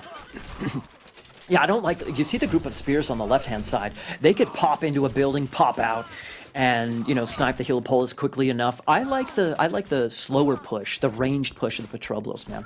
I think it's underrated by you AOT folks. It's definitely a vanilla thing, a vanilla AOM thing. No, I like it. Shout out to Dawn! Shout out to Dawn! Shout out to Magic to pushing this to a Game 5. We got the losers bracket finals, and we finally have a full series, everybody. Bravo. Round of applause to Magic for bringing that back. A small round of applause, half of a round for RecoN to almost bring that back and put on a little bit of a scary push there at the end. But yeah, big round of applause for that game. What a really fun game to watch. Yeah, and dude, I called it before the series started. Magic versus RecoN. This is gonna be a banger. Like these two, I think they're so close in skill level, and we see it reflected in these games here. Look at the resources. 34,000 versus 22,000. Like, dude, Magic's just got so much more resources than RecoN. I don't know how this happened, but it did. Okay, villager. I guess it was because of the villagers. Now that I think about it, like RecoN was really struggling. He was really his economy was just struggling for so long. Yeah, it's true. Honestly, RecoN had crazy sick archer micro there. He once he got that archer ball up, he never quite lost it. There were a couple of times where he dropped pretty low on archer numbers, but he kept that ball alive pretty darn well, and I think that kept him alive for a long time, man. Really long time. Yeah, for sure. Yeah. So it's a cool game. Very back and forth. Starting off with the Anubite Centaurs action, and then the Spearmen added in, and the Hiphaspists was really cool to see. Sort of both players seeing each other through. What are we gonna do here? What kind of game are we gonna play here? It's the Anubite raiding the woodline. Spearmen raiding the chicken. Just both players amassing a nice amount of units, and at the same time getting some raids done. Ooh. There's that curse, the sketchy curse. I mean, you see a boatload of pigs there, so you think it's a good thing. But like we said, suddenly that turns into, the Hiphaspists aren't quite as valuable. There are a bunch of spears there, so the Hiphaspists are still valuable by all means. But here's that weird fight, Soup. Explain this, dude. Explain this fight. Why did he stay so long? He stayed during Ancestors. He stayed during Serpents. Yeah, like taking the engagement without that is sketchy. Yeah. I don't know. When at this point in the game, I was a bit worried on behalf of Magic. It didn't look like he was in a great spot, and then he felt pressure to take a fight or something. I'm not even sure. Well, he takes the fight and he forces out the servants and the ancestors. He's gonna seize it away in the end. But then, as soon as the Prodromus hits, this was where the game really began to change in favor for Magic. He could take down Mhm. the camels. He could. He had his Hippias to take care of the chariot arches whenever he was in position to it, anyways. And yeah, the Yeah. students good from RecoN was good, but every once in a while, Magic would get himself into a position like here, where his units would actually catch up to the chariot arches, and that's where RecoN begins to slowly lose. Mm-hmm. Mm-hmm. Yeah. Little out of position spears and scorps there. Nice play. Nice play. Yeah, this is where I was. You see that Petroblos there, dude? That's where I wanted to ask you. Is this good? Stay on one TC, go Petroblos, go for the straight gold star, pick off the Migdals, and on and on and on. He ended up Ooh, going for the one Petroblos and then the town centers. yeah, I think direct just going for straight goal control at this stage is way too risky because RecoN has managed to actually secure a very nice gold mine down the right side here, so Mm-hmm, mm-hmm. it's probably a good thing Magic didn't do that. These skirmishes, yeah, we saw Yeah, so many of them, just shooting Scoot into trying to force a big confrontation and then retreating back again. We saw so many of these fights. But in the end, Magic, he made a lot of good raids happen. Whenever RecoN tried to escape from his main base and expand his own base, Magic was there. Magic was there ready and just waiting to kill those villagers, and he always did it. And this is why RecoN, he's sitting on 74 villagers at this stage in the game. Other times he's on 50, like, yeah, just way behind in the current economy. completely agree, dude. I completely agree. Here's the. I know you guys can't see it. You can't see it right now because the upcoming match graphic, which is super sick. But right now, there goes Horus. Bye bye. Dude, Horus was like probably 60% researched or something like that at this point in time. 60, 70%. Oh, 90, 85, 90% Hey, researched. Boom, it goes down. there we Oh go. my goodness gracious. That was so clutch. But dude, did that maybe win the game? I don't know. I think it definitely made the game more in favor for Magic, undoubtedly. I mean, that's a hardcore analysis there, but no, I think RecoN was still in. No, sorry, I think Magic was still in a great spot either way. But yeah, I dude, think I what a agree. play with that earthquake. Yeah. Recon gonna hate himself for not using that other town center for researching Mythic Age. We only had two options. It was a 50-50 soup. I guess, but usually you want to use your earthquake on home because there's monuments there, there's Yeah. houses, there's a Yeah. temple, there's a bunch of stuff that you can hit there. So generally, try to not use that hometown center for it if you see an earthquake coming. Indeed, indeed. Real quick, Soup, shout out to Cowboy Deng Xiaoping. He says, casters say that Magic has sometimes used sus god powers, then he does maybe the most impactful earthquake possible. Dude, seriously, Magic has been completely hit or miss with his god powers. Like Oh the yeah, Inferno, the Great Flood. Yesterday there was a killer Great Flood, and now we see, that OP earthquake. He is very hit or miss. He's gonna have to hit if he wins this next game, and if we get Magic going against Mista, he's gonna have to be hitting with his god powers because there ain't no wiggle room in that regard, right? no wiggle room versus the Mister for sure. All right, so we got Giza coming up, Ra versus Gaia. It's gonna be a banger. The fifth and final game of this losers final is gonna be Ra versus Gaia on Giza. This is such a good matchup. I think when people play this on the ladder in solo queue, this usually ends up being a Gaia favorite matchup. But when these top players play and they've got the meta down to the brink and they know exactly what to do on this match in this matchup on this map, this usually turns into a really interesting game. And the Ra Classical Age fighting versus Gaia has proven very, very potent in other matches that we've seen in this tournament. So yeah, I'm down to see it. Having said that, we were just talking about Step. We were just talking about the crazy game with Kvoth and I believe Magic, where 20 minutes, barracks units all over the place. It was either it was let's see. I think Magic went Gaia, and then he kind of faked some classical play. He went into heroic, and he went into Canteria spam. Do you remember that? Yes. And then Kvoth, his response was to just double down with barracks units and just kind of mass his barracks units and on and on and on.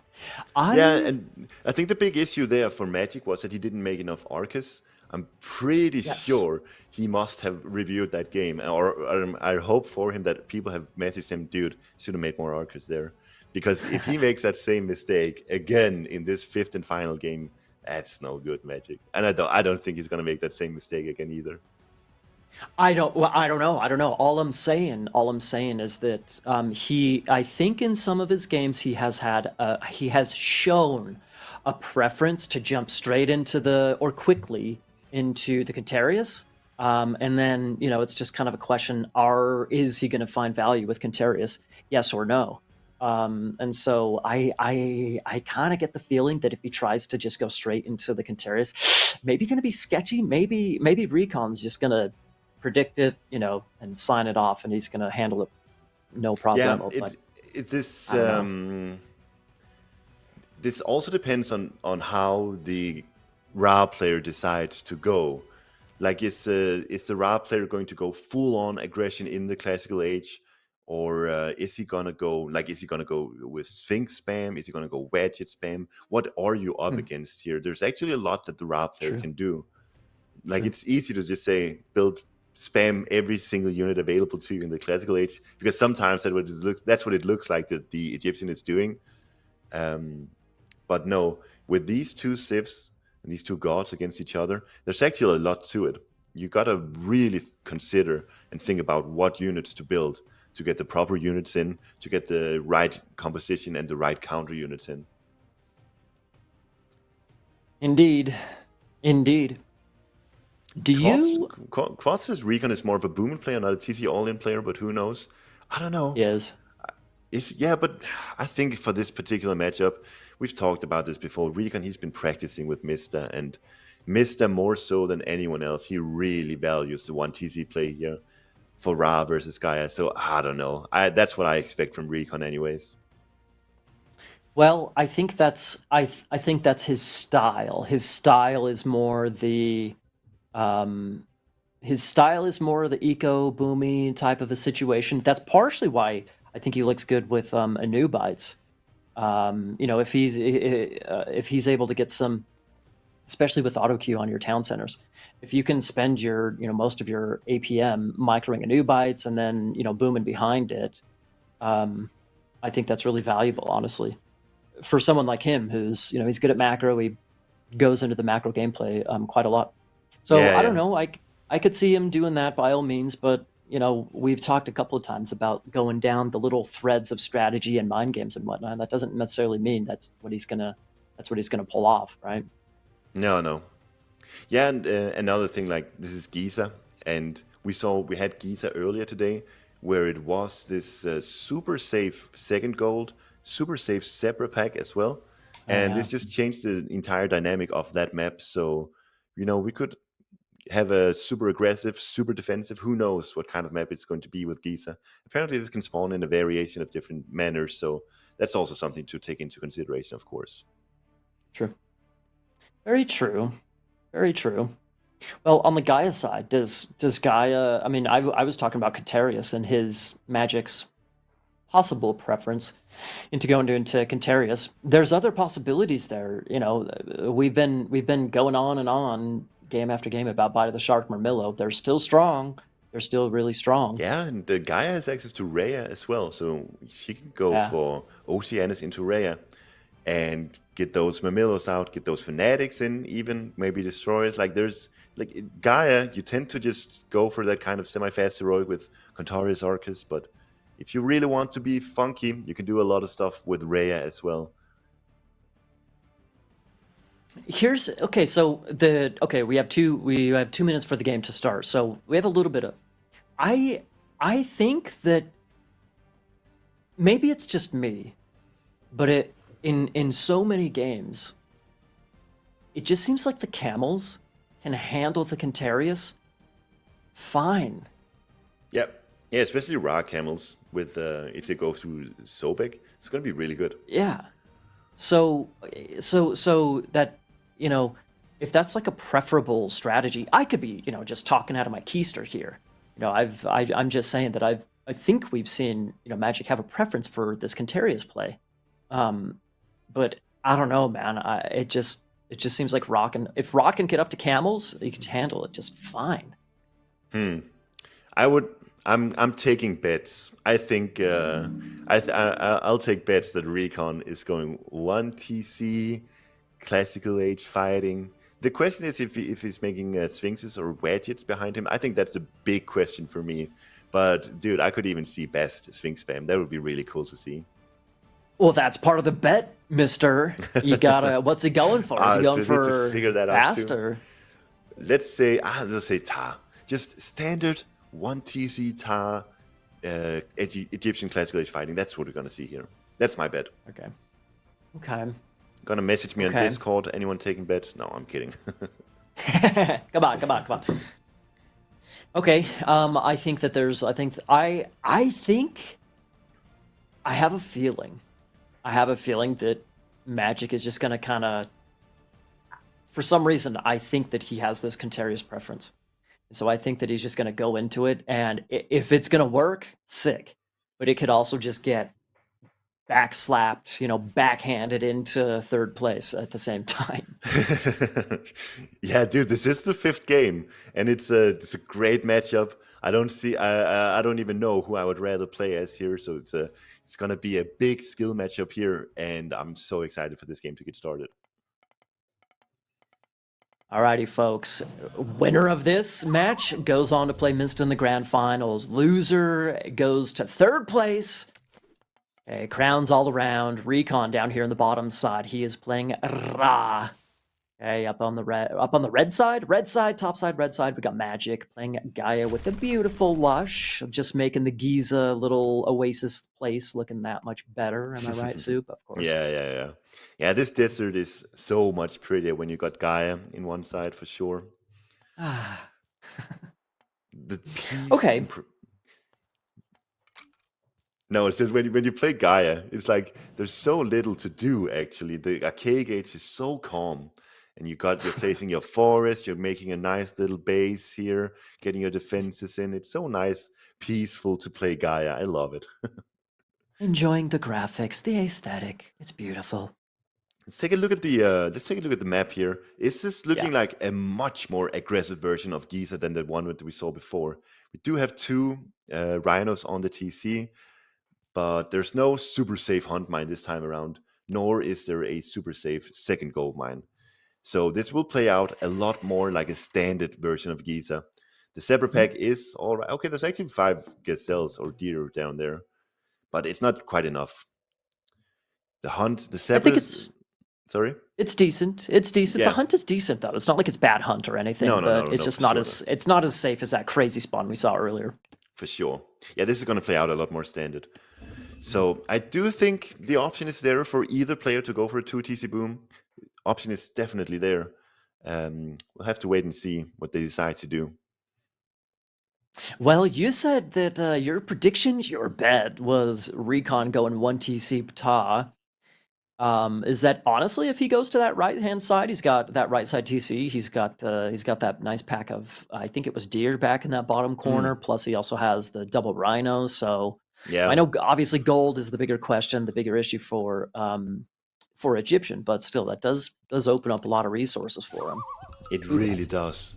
Yeah, that would be that's Ra with berries as well to boot, and the 2 rhinos, the deer. He would be set for a long while in terms of food. And then it's just a question of gold. Yep. Nice little Gold Gaia really forest. It is. Speaking of gold, right? Like protecting his forest here, it's not a bad idea. A little prophylactic forest usage to make sure his gold is just that much, more safe, right? You never know what's going to happen. Yeah. I think what Magic is doing right now is he's protecting himself against potential Wedget spam on top of this gold mine. So he doesn't want Wedgets to sitting there with their relatively high range and just poking at the gold miner. So that's what the Gaia forest is for here. Very good use, I think. Absolutely.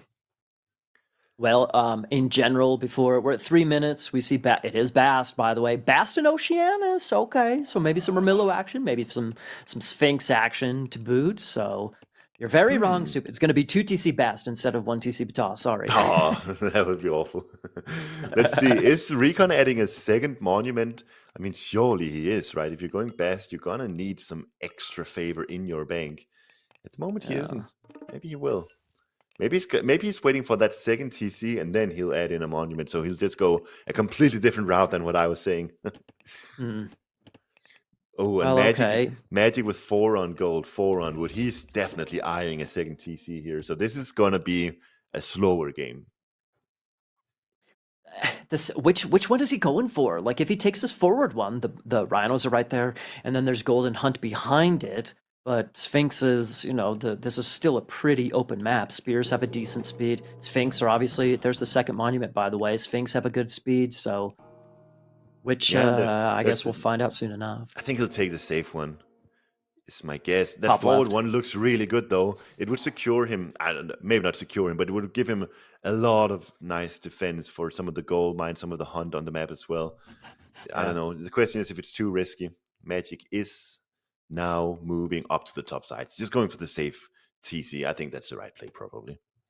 Okay. But Game 5, man. Sometimes you want to go for the risk, but sometimes you got to play it safe, right? Look at this. Magic now. What is he doing with his citizens? I don't know if he's quite. He saw it. RecoN is going to scout that. Of course he is. These are hero citizens, so they can definitely fend off the Sphinx attack. But the thing is, if he starts building that town center, the Sphinxes can just attack the foundation, and that's not going to amount to anything. So this is some really nice damage dealt from RecoN just by sending Sphinxes to that TC. Magic not ready for that at all. Yeah, well, he's got the barracks up, he's got the counter barracks going up, like he's getting a little action out, but we already have spears coming out, already spears on the other side of the map with the double Sphinx, so that's a really solid play from RecoN right there. Nice value. I wonder if Magic's just going to pivot into a 1 TC play here. I think he just might. Yeah, I think so. Because I think so.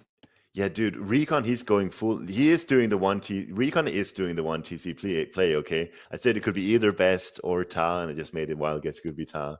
But yeah, it's the 1 TC Sphinx spam. And yeah, with Oceanus on the side of Magic, he can get a lot of really nice upgrades for those Millows. He can get really cheap heroes as well to boot. He can get Caladrius that can shut down Sphinxes. So, a bit of a sketchy start here for Magic. But at the end of the day, I think maybe this is far from over. Of course, this game is wide open. This go either way. Look at the Caladria here versus Sphinxes. Very, very good. Exactly. Nice, very nice. Not gonna, get the kill per se, but that's something RecoN needs to be super careful of, not to lose Sphinxes to that Caladria. What is it? The snare, whatever. Pacify. Thank you, pacify. Pacify. No, but this is we see RecoN making X-Men now, and wow, Magic's actually going for the TC now. The delayed second TC, 7 minutes in, and this time around RecoN does not have vision up. Wait, he does. Yeah. The obelisk sees it. Question is if he's going to try to do anything about it, because he does have 3 Cryo Sphinxes here. Doesn't have the Hirako Sphinx upgrade in as of yet. Maybe a mistake. He's going to have it very soon. RecoN is making a move for it. This is going to be big. Yeah. This is going to be big. There's 4 Hero Mamillos here, but there's also X-Men on the side of RecoN. Only a couple, though. Only a couple. Dude, there's Eclipse available. I was about to say Eclipse. Oh, snap. On top of the balances here, they're going to deal so much damage. There's Spearmen. They go down so fast, dude. They do. All Sphinxes are very low HP. These Hero Mamillos are doing such a good job. Wow, the Carnivora too, taking a bunch of damage as well. Wow. And that's Eclipse down. That's the second TC up for Magic. And that also means that, the game plan from here on out for RecoN inevitably is going to be a goal control game, because now Magic has got that second TC. RecoN is nowhere near getting a second TC for himself. So RecoN will be forced to go for a goal control game plan now. But he doesn't have Eclipse. Or does RecoN go for a second TC? This is just me. If this was me playing, I would say, I gotta go for goal control now. But RecoN is obviously a different player to me, so maybe he goes for a TC himself. I'm not sure. Yeah, but eventually that turns into like a 10-minute second town center. Things start Yeah, getting a little exactly. awkward. We're 8:30 into the game, so it's just such a delayed second TC. Yeah. Here's the thing, though, dude. Like the gold mines are so. There's the Hiroko Sphinx upgrade. Good catch there, vodka. The gold mines are so open, man. It. I'm seeing the same thing as you. It's like, is this not gold starvable? Yeah. Yeah, that's what I'm thinking. So yeah, Magic, he does get that second TC up, sure, but it's so delayed. And if RecoN is just massing an army and he's sitting on that second gold mine and he's got the Sphinxes, he's got the Spearmen, it's a good mobility army that he's got for himself. He can definitely transfer or swap from side to side here. And I do think it's what RecoN does. He's just spamming units, doesn't go for Wait, that wait, wait, second wait, wait, wait. TC. He's not spamming units. He's going heroic. Look at his res. He's not Oh spamming yeah. units. Okay, He's so going what is that for? heroic. Is it go for Sobek or Sekhmet then? Probably. Sobek, right? No, Sekhmet. What? Why? I He think doesn't he even have wants. Eclipse. No, but I think he wants maybe the Slinger upgrade. Maybe that's why he Mm. wants it, or he just wants the Citadel for economic boost. I'm not sure. Let's see. Yeah, this is weird. This is weird. This all my analyses are in the trash. This game. Is that a good thing or is that a bad thing though? Like, is RecoN on another level, or is he, on a good level or a bad level? I mean, for I viewership, don't. this is great. This is we're not really sure what to expect here from the game. So, like, it's a wide open game, and we see Rhea in for Magic. Nice. As someone in Nice. chat mentioned, imagine Gaia going Rhea 11, but here we are. That person should buy a lottery ticket today. Good call. So I yeah, mean, this is okay, now where does that leave us? Where does that leave us? Like, RecoN still has his forward army, yeehaw, he's making some more spears, yeehaw. Is he gonna just go forward and full send with like a forward Migdal and stuff? He dropped a wall forward, which is kind of interesting. I I guess do that's just like to what you protect his the gold, forward Mixel, like in between those two forward gold mines. That would be really good. I would love to see that from RecoN. right? Right. That's what I'm thinking. And then there's the right side gold mine. He has some fast units like Sphinxes that he can just, zip over there, Yeah. spears, whatever. He can zip over to the right hand side, but focus his main attention on these two central gold mines, right? Okay, so have we gotten an answer to the Sekhmet conundrum yet? What is Sekhmet for here? We've seen Citadel used, of course. This means faster villager production, which is nice. When he does decide to go Mythicates, that's going to be researched quicker too. But for now, what even is Sekhmet actually providing? It's a nice palace going on over here. Magic definitely making the right call of going to this gold mine rather than one of the middle ones. Yeah, obvious. And he sees it. RecoN barely sees. Does he see it? He sees it. He does see Yeah, it. he sees it. But I wonder, should he have sent his Sphinxes just quickly over there? Stop Maybe. it real quick. Yeah. The issue is, if he does that, they can get caught by the Caladria pacifier and potentially lose out before they even get to do any damage. So maybe better that he Yeah. keeps them with the remaining army. Yeah, indeed. Okay. This Interesting. is sketchy for RecoN because he's down a town center and he's not putting on the pressure over on the right side now. Like, he's just allowing Magic to get that palace up, place his army over onto the palace and that secondary gold. And this is exactly what Magic is hoping for. Magic's now making Murmillos. He's getting heavy infantry. I don't know if he got that rare upgrade in Retold not yet or not. But either way, he's investing heavily into Murmillos here. Yeah. I think it's a good idea. You with the Cantarius, it's either a bait and or to force like spears or something like that.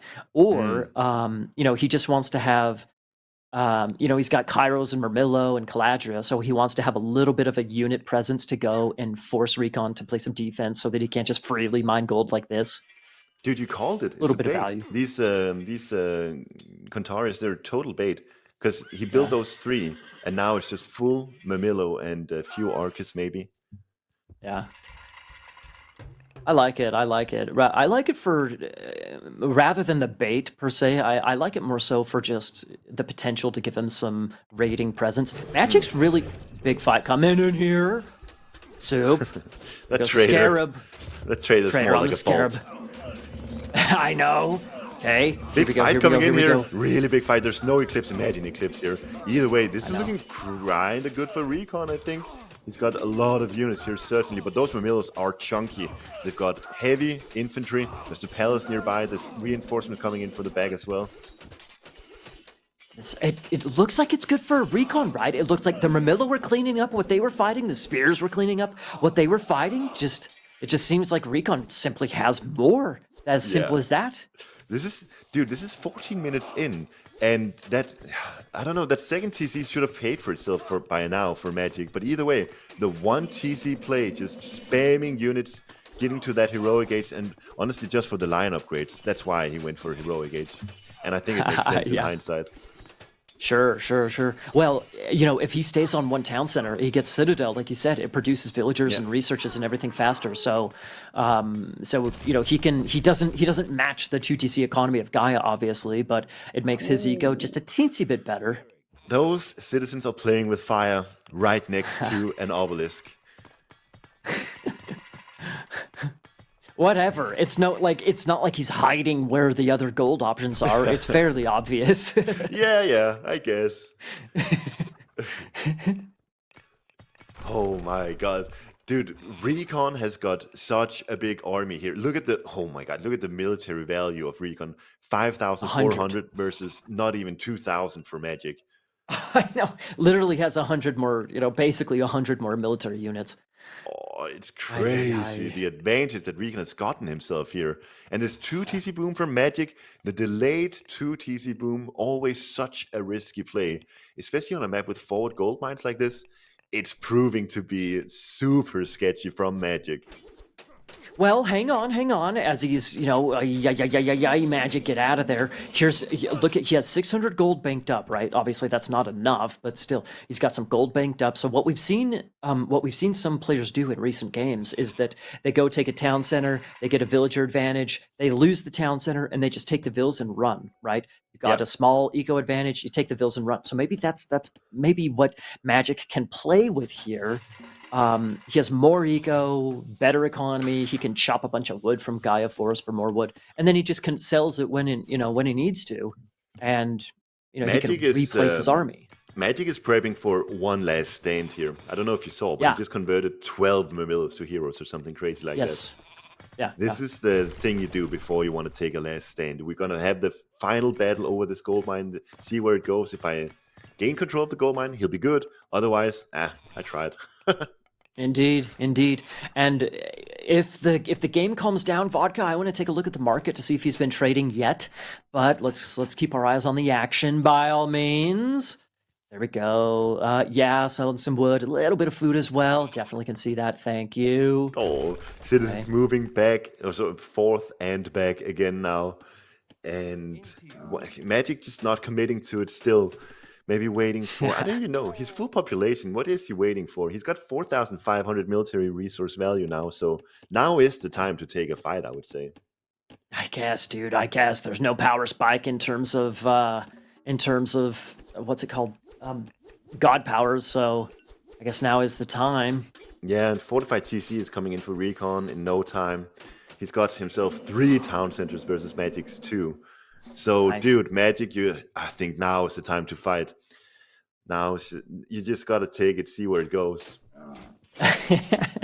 There's not much more you can do if you're like full popped and you got your upgrades and everything. There's not a lot more you can do. Exactly. What are we aiming for here? What is the big goal if we're not fighting here? Yeah. If he had like a group of Cantaria still and he was, messing up the gold mining operation, stopping a market and a trade route, but he's just chilling with this army. I don't even see upgrades coming in. Vodka, can you check Red's armory upgrades on his units? Just to see, what else can he spend his resource? He's going mythic. Shut up, dude. No armory upgrades. Interesting. Wait, who's going Look mythic? at his res. Magic. Oh, Look at Magic's he's res. trading Look for at his res. Mythic. Oh my god. That's such a cool play. Because the way RecoN is playing right now is he's just positioning every single thing he's got in one location. And you know what Yeah. counters that? Is Implode. Yeah. Oh my god, we already saw one. A brutal one earlier today on Marsh. First game, actually. Is Magic gonna double implode RecoN into third place? Oh. Hey, there's 2 citizens on Goldmine too now. You had 4 there for a second. There's a 2 in that mana right up there. Oh, it's still here. Yeah. There they are. They're about to die. The issue now is RecoN's army seems to be, there's like these mobile camels, the mobile sphinxes. He doesn't necessarily have to have every single unit located in the same spot anymore. Yeah. But what Magic is doing now is he's luring RecoN to come over onto this position with everything he's got, so that when Implode hits, he's got to have all the right units, or the units in one place, and then Implode is going to hit. That's what Magic's aiming for now. He's a bit early out here. He's probably going to have to retreat again. Yeah. Speaking of early power spikes, this one's a little bit delayed. Dude, I'm so excited for this. Is it going to work? Oh my god, I'm so excited for this. This is going to be nuts. There's a lot of footwork that Magic has to do here in order for RecoN to have his army located in one spot. And dude, look at the surround here from RecoN. Like, oh my god, Implode now. I know! It still needs like 20 seconds. Oh, dude. Magic, be careful, man. RecoN's got it. RecoN's got it. This is a game Now of it's coming, seconds. right? We talk about this constantly. Imagine Implode was available there. It would have been boom, army gone for RecoN. But now, look, he's spreading it out. The timing is going to be all wrong. The timing is going to be all wrong for Magic, and this Implode is not going to be nearly as good as it could have been. Is it gonna work? Is it gonna work? He knows. He now knows, RecoN knows, and he's not gonna. He's just gonna. The way that you can counter Implode when you know it's coming is you don't have your army in one spot, and that's exactly what RecoN is gonna do now. He's never gonna locate his entire army in one spot anymore. He's just gonna play it out slowly. And that Implode is going to be so hard to even use, because how do you do that on just half of RecoN's units? It's just going to feel so wrong.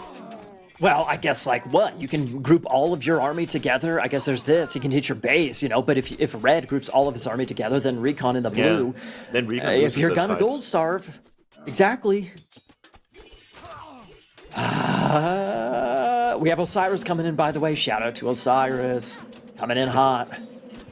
Big shout out to Osiris in this one. Big shout. He's getting some nice citizen kills here, man. Magic's down to 78 now. Citizen kills. Amygdala on the gold mine. That's one way to do it. Oh, dude, that's actually a sick way. You don't even need an army there. Drop a couple of buildings. Oh. It's beautiful. The power of Implode is not by being wait, Implode is used now. Shut up! What? That's how he uses it? I mean, he's under so much pressure. If he doesn't use it, he's just gonna lose. This is the best he can do, and it sucks, of course, but it's the best he can do. When you don't get that perfect timing before RecoN gets to react to it, then Implode, you see, you're gonna be forced to use it like this, and it's just gonna suck. Oh no, the citizens! RecoN's got this, right? Another Migdal, 4 town centers, so Osiris coming in. Ay. Well. Magic. Folks. He seems to have kind of secured this gold mine, to be fair, but dude, RecoN, like you mentioned, 4 town centers, 100 villagers, Son of Osiris coming in. Shout out Osiris once again. Big man. Ballistics coming in. There it is. He had bone bow as well, so those chariots are pretty sick. Yeah, with ballistics, bone bow is going to be really good. And there's, especially versus the Mamilos that Magic is relying so heavily on. Oof, exactly. Magic. This is going to be an uphill battle from here, to say the least. All you keen boys in the chat, all you keen boys, you better start praying pretty hard, because it ain't looking good. It ain't over till it's over, Soup. It ain't over till it's Yeah, over. it's a good raid over here. Son of Osiris is here, though. He's defending very, very well, doing so much damage to these Murmillos, but at the same time, a bit exposed here. Lots of X-Men coming Indeed. in. No, this is a good attack for Magic. He's doing a good job over here, taking down like almost half of HP of the Osiris Sun. And he's even fending off the attack over here. Is this a Dude, comeback?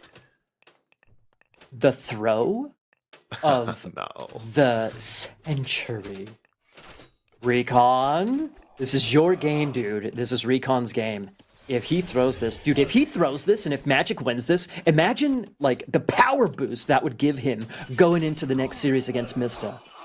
That's the kind of power boost that RecoN would need for sure. Yeah. Or Magic would need for sure. Magic. Magic would need, yeah. RecoN needs to put the nail in the freaking coffin, go take a breather, and then, go into the next series. Look, oh my god, 170 population. This has got to be it for to Magic. No more it. access to gold mines, losing all of these citizens in one spot. RecoN takes it. Great series, well played for RecoN. Also, of course, incredibly well played to Magic. What a good series. Amazing series, man. All 5 games. Such interesting games, man. Dude, look at the gold. Look at the gold here. 6,500. 24,000 for RecoN, 6,500 for Magic. Wow. The wood, is vice versa. Yeah. Almost completely. Yeah, they both had really similar economies, actually, just completely flipped in terms of wood and gold. That's so funny. I mean, this chart is actually the story of this game. You know which side you'd rather be on. The more gold intense rather than the more wood intense. Dude, the 2TC play was just too sketchy. The gold mines, man. Like, the gold mines, they were way too exposed, right? They were way too exposed. The town center getting delayed. Okay, so question for you, Soup. If the town center was not delayed, how would that have impacted the game? It would have impacted the game. Not a ton, necessarily, but a little bit. It would have impacted the game to the point where Magic would have a better economy. He would hit his power spikes a little bit earlier. Here's that first fight with the Eclipsed Sphinx. Magic was doing a good job here, to be honest. He had his Hero Mills and Caladria. They were doing a tremendous job. Did lose his Caraballases for sure, but still, this looked all right for Magic. Baiting out the Eclipse, taking him down a Sphinx as well. Yes. But then he goes for the town center, or was it after he had already committed to the town center here? And it's just RecoN. He knows exactly how to take advantage of that second TC. He's just spamming units out. He's sitting on those exposed second gold mines, and yeah, Magic just never got enough of an army to threaten the unit spam coming out from RecoN. Well, do you remember the arena game? It just felt like Magic was just like 30 seconds too slow, 60 seconds too slow, right? It felt like this was kind of the same thing. Like you can see the little Ori Chalkos armor of Ori Chalkos or whatever that upgrade is called for the Murmillo. Like that one came in after he lost that fight. So it was just a teensy bit too slow on the upgrade. That would have changed the fight at least a little bit. Oh my god, look at the numbers here. Yeah, like 30 seconds on the implode, right? 30 seconds too late on the implode. That would have been so much fun if the implode hit here. That could have been a serious attempt at a comeback in this game. Yeah. Oh, so close, so close. If he imploded there, 100% he could have come back into this game. And who knows what the result would have been, who had the advantage afterward, but he absolutely could have been back in that game. But, without that, again, 20 seconds too late on the Atlas timing. I think it's because what we just saw. I think it's because Magic allowed his army to get a little bit too out of position. And then that's when RecoN tried to surround him, and that's when the implode could have hit. So if he had his Murmillo a little bit more defensive, he could have maybe used that a little bit later and, actually executed. But and then as soon as the Atlas hit, everything just turned into chaos because RecoN said, all right, I'm going to split my army. I don't want to be hit by a big implode.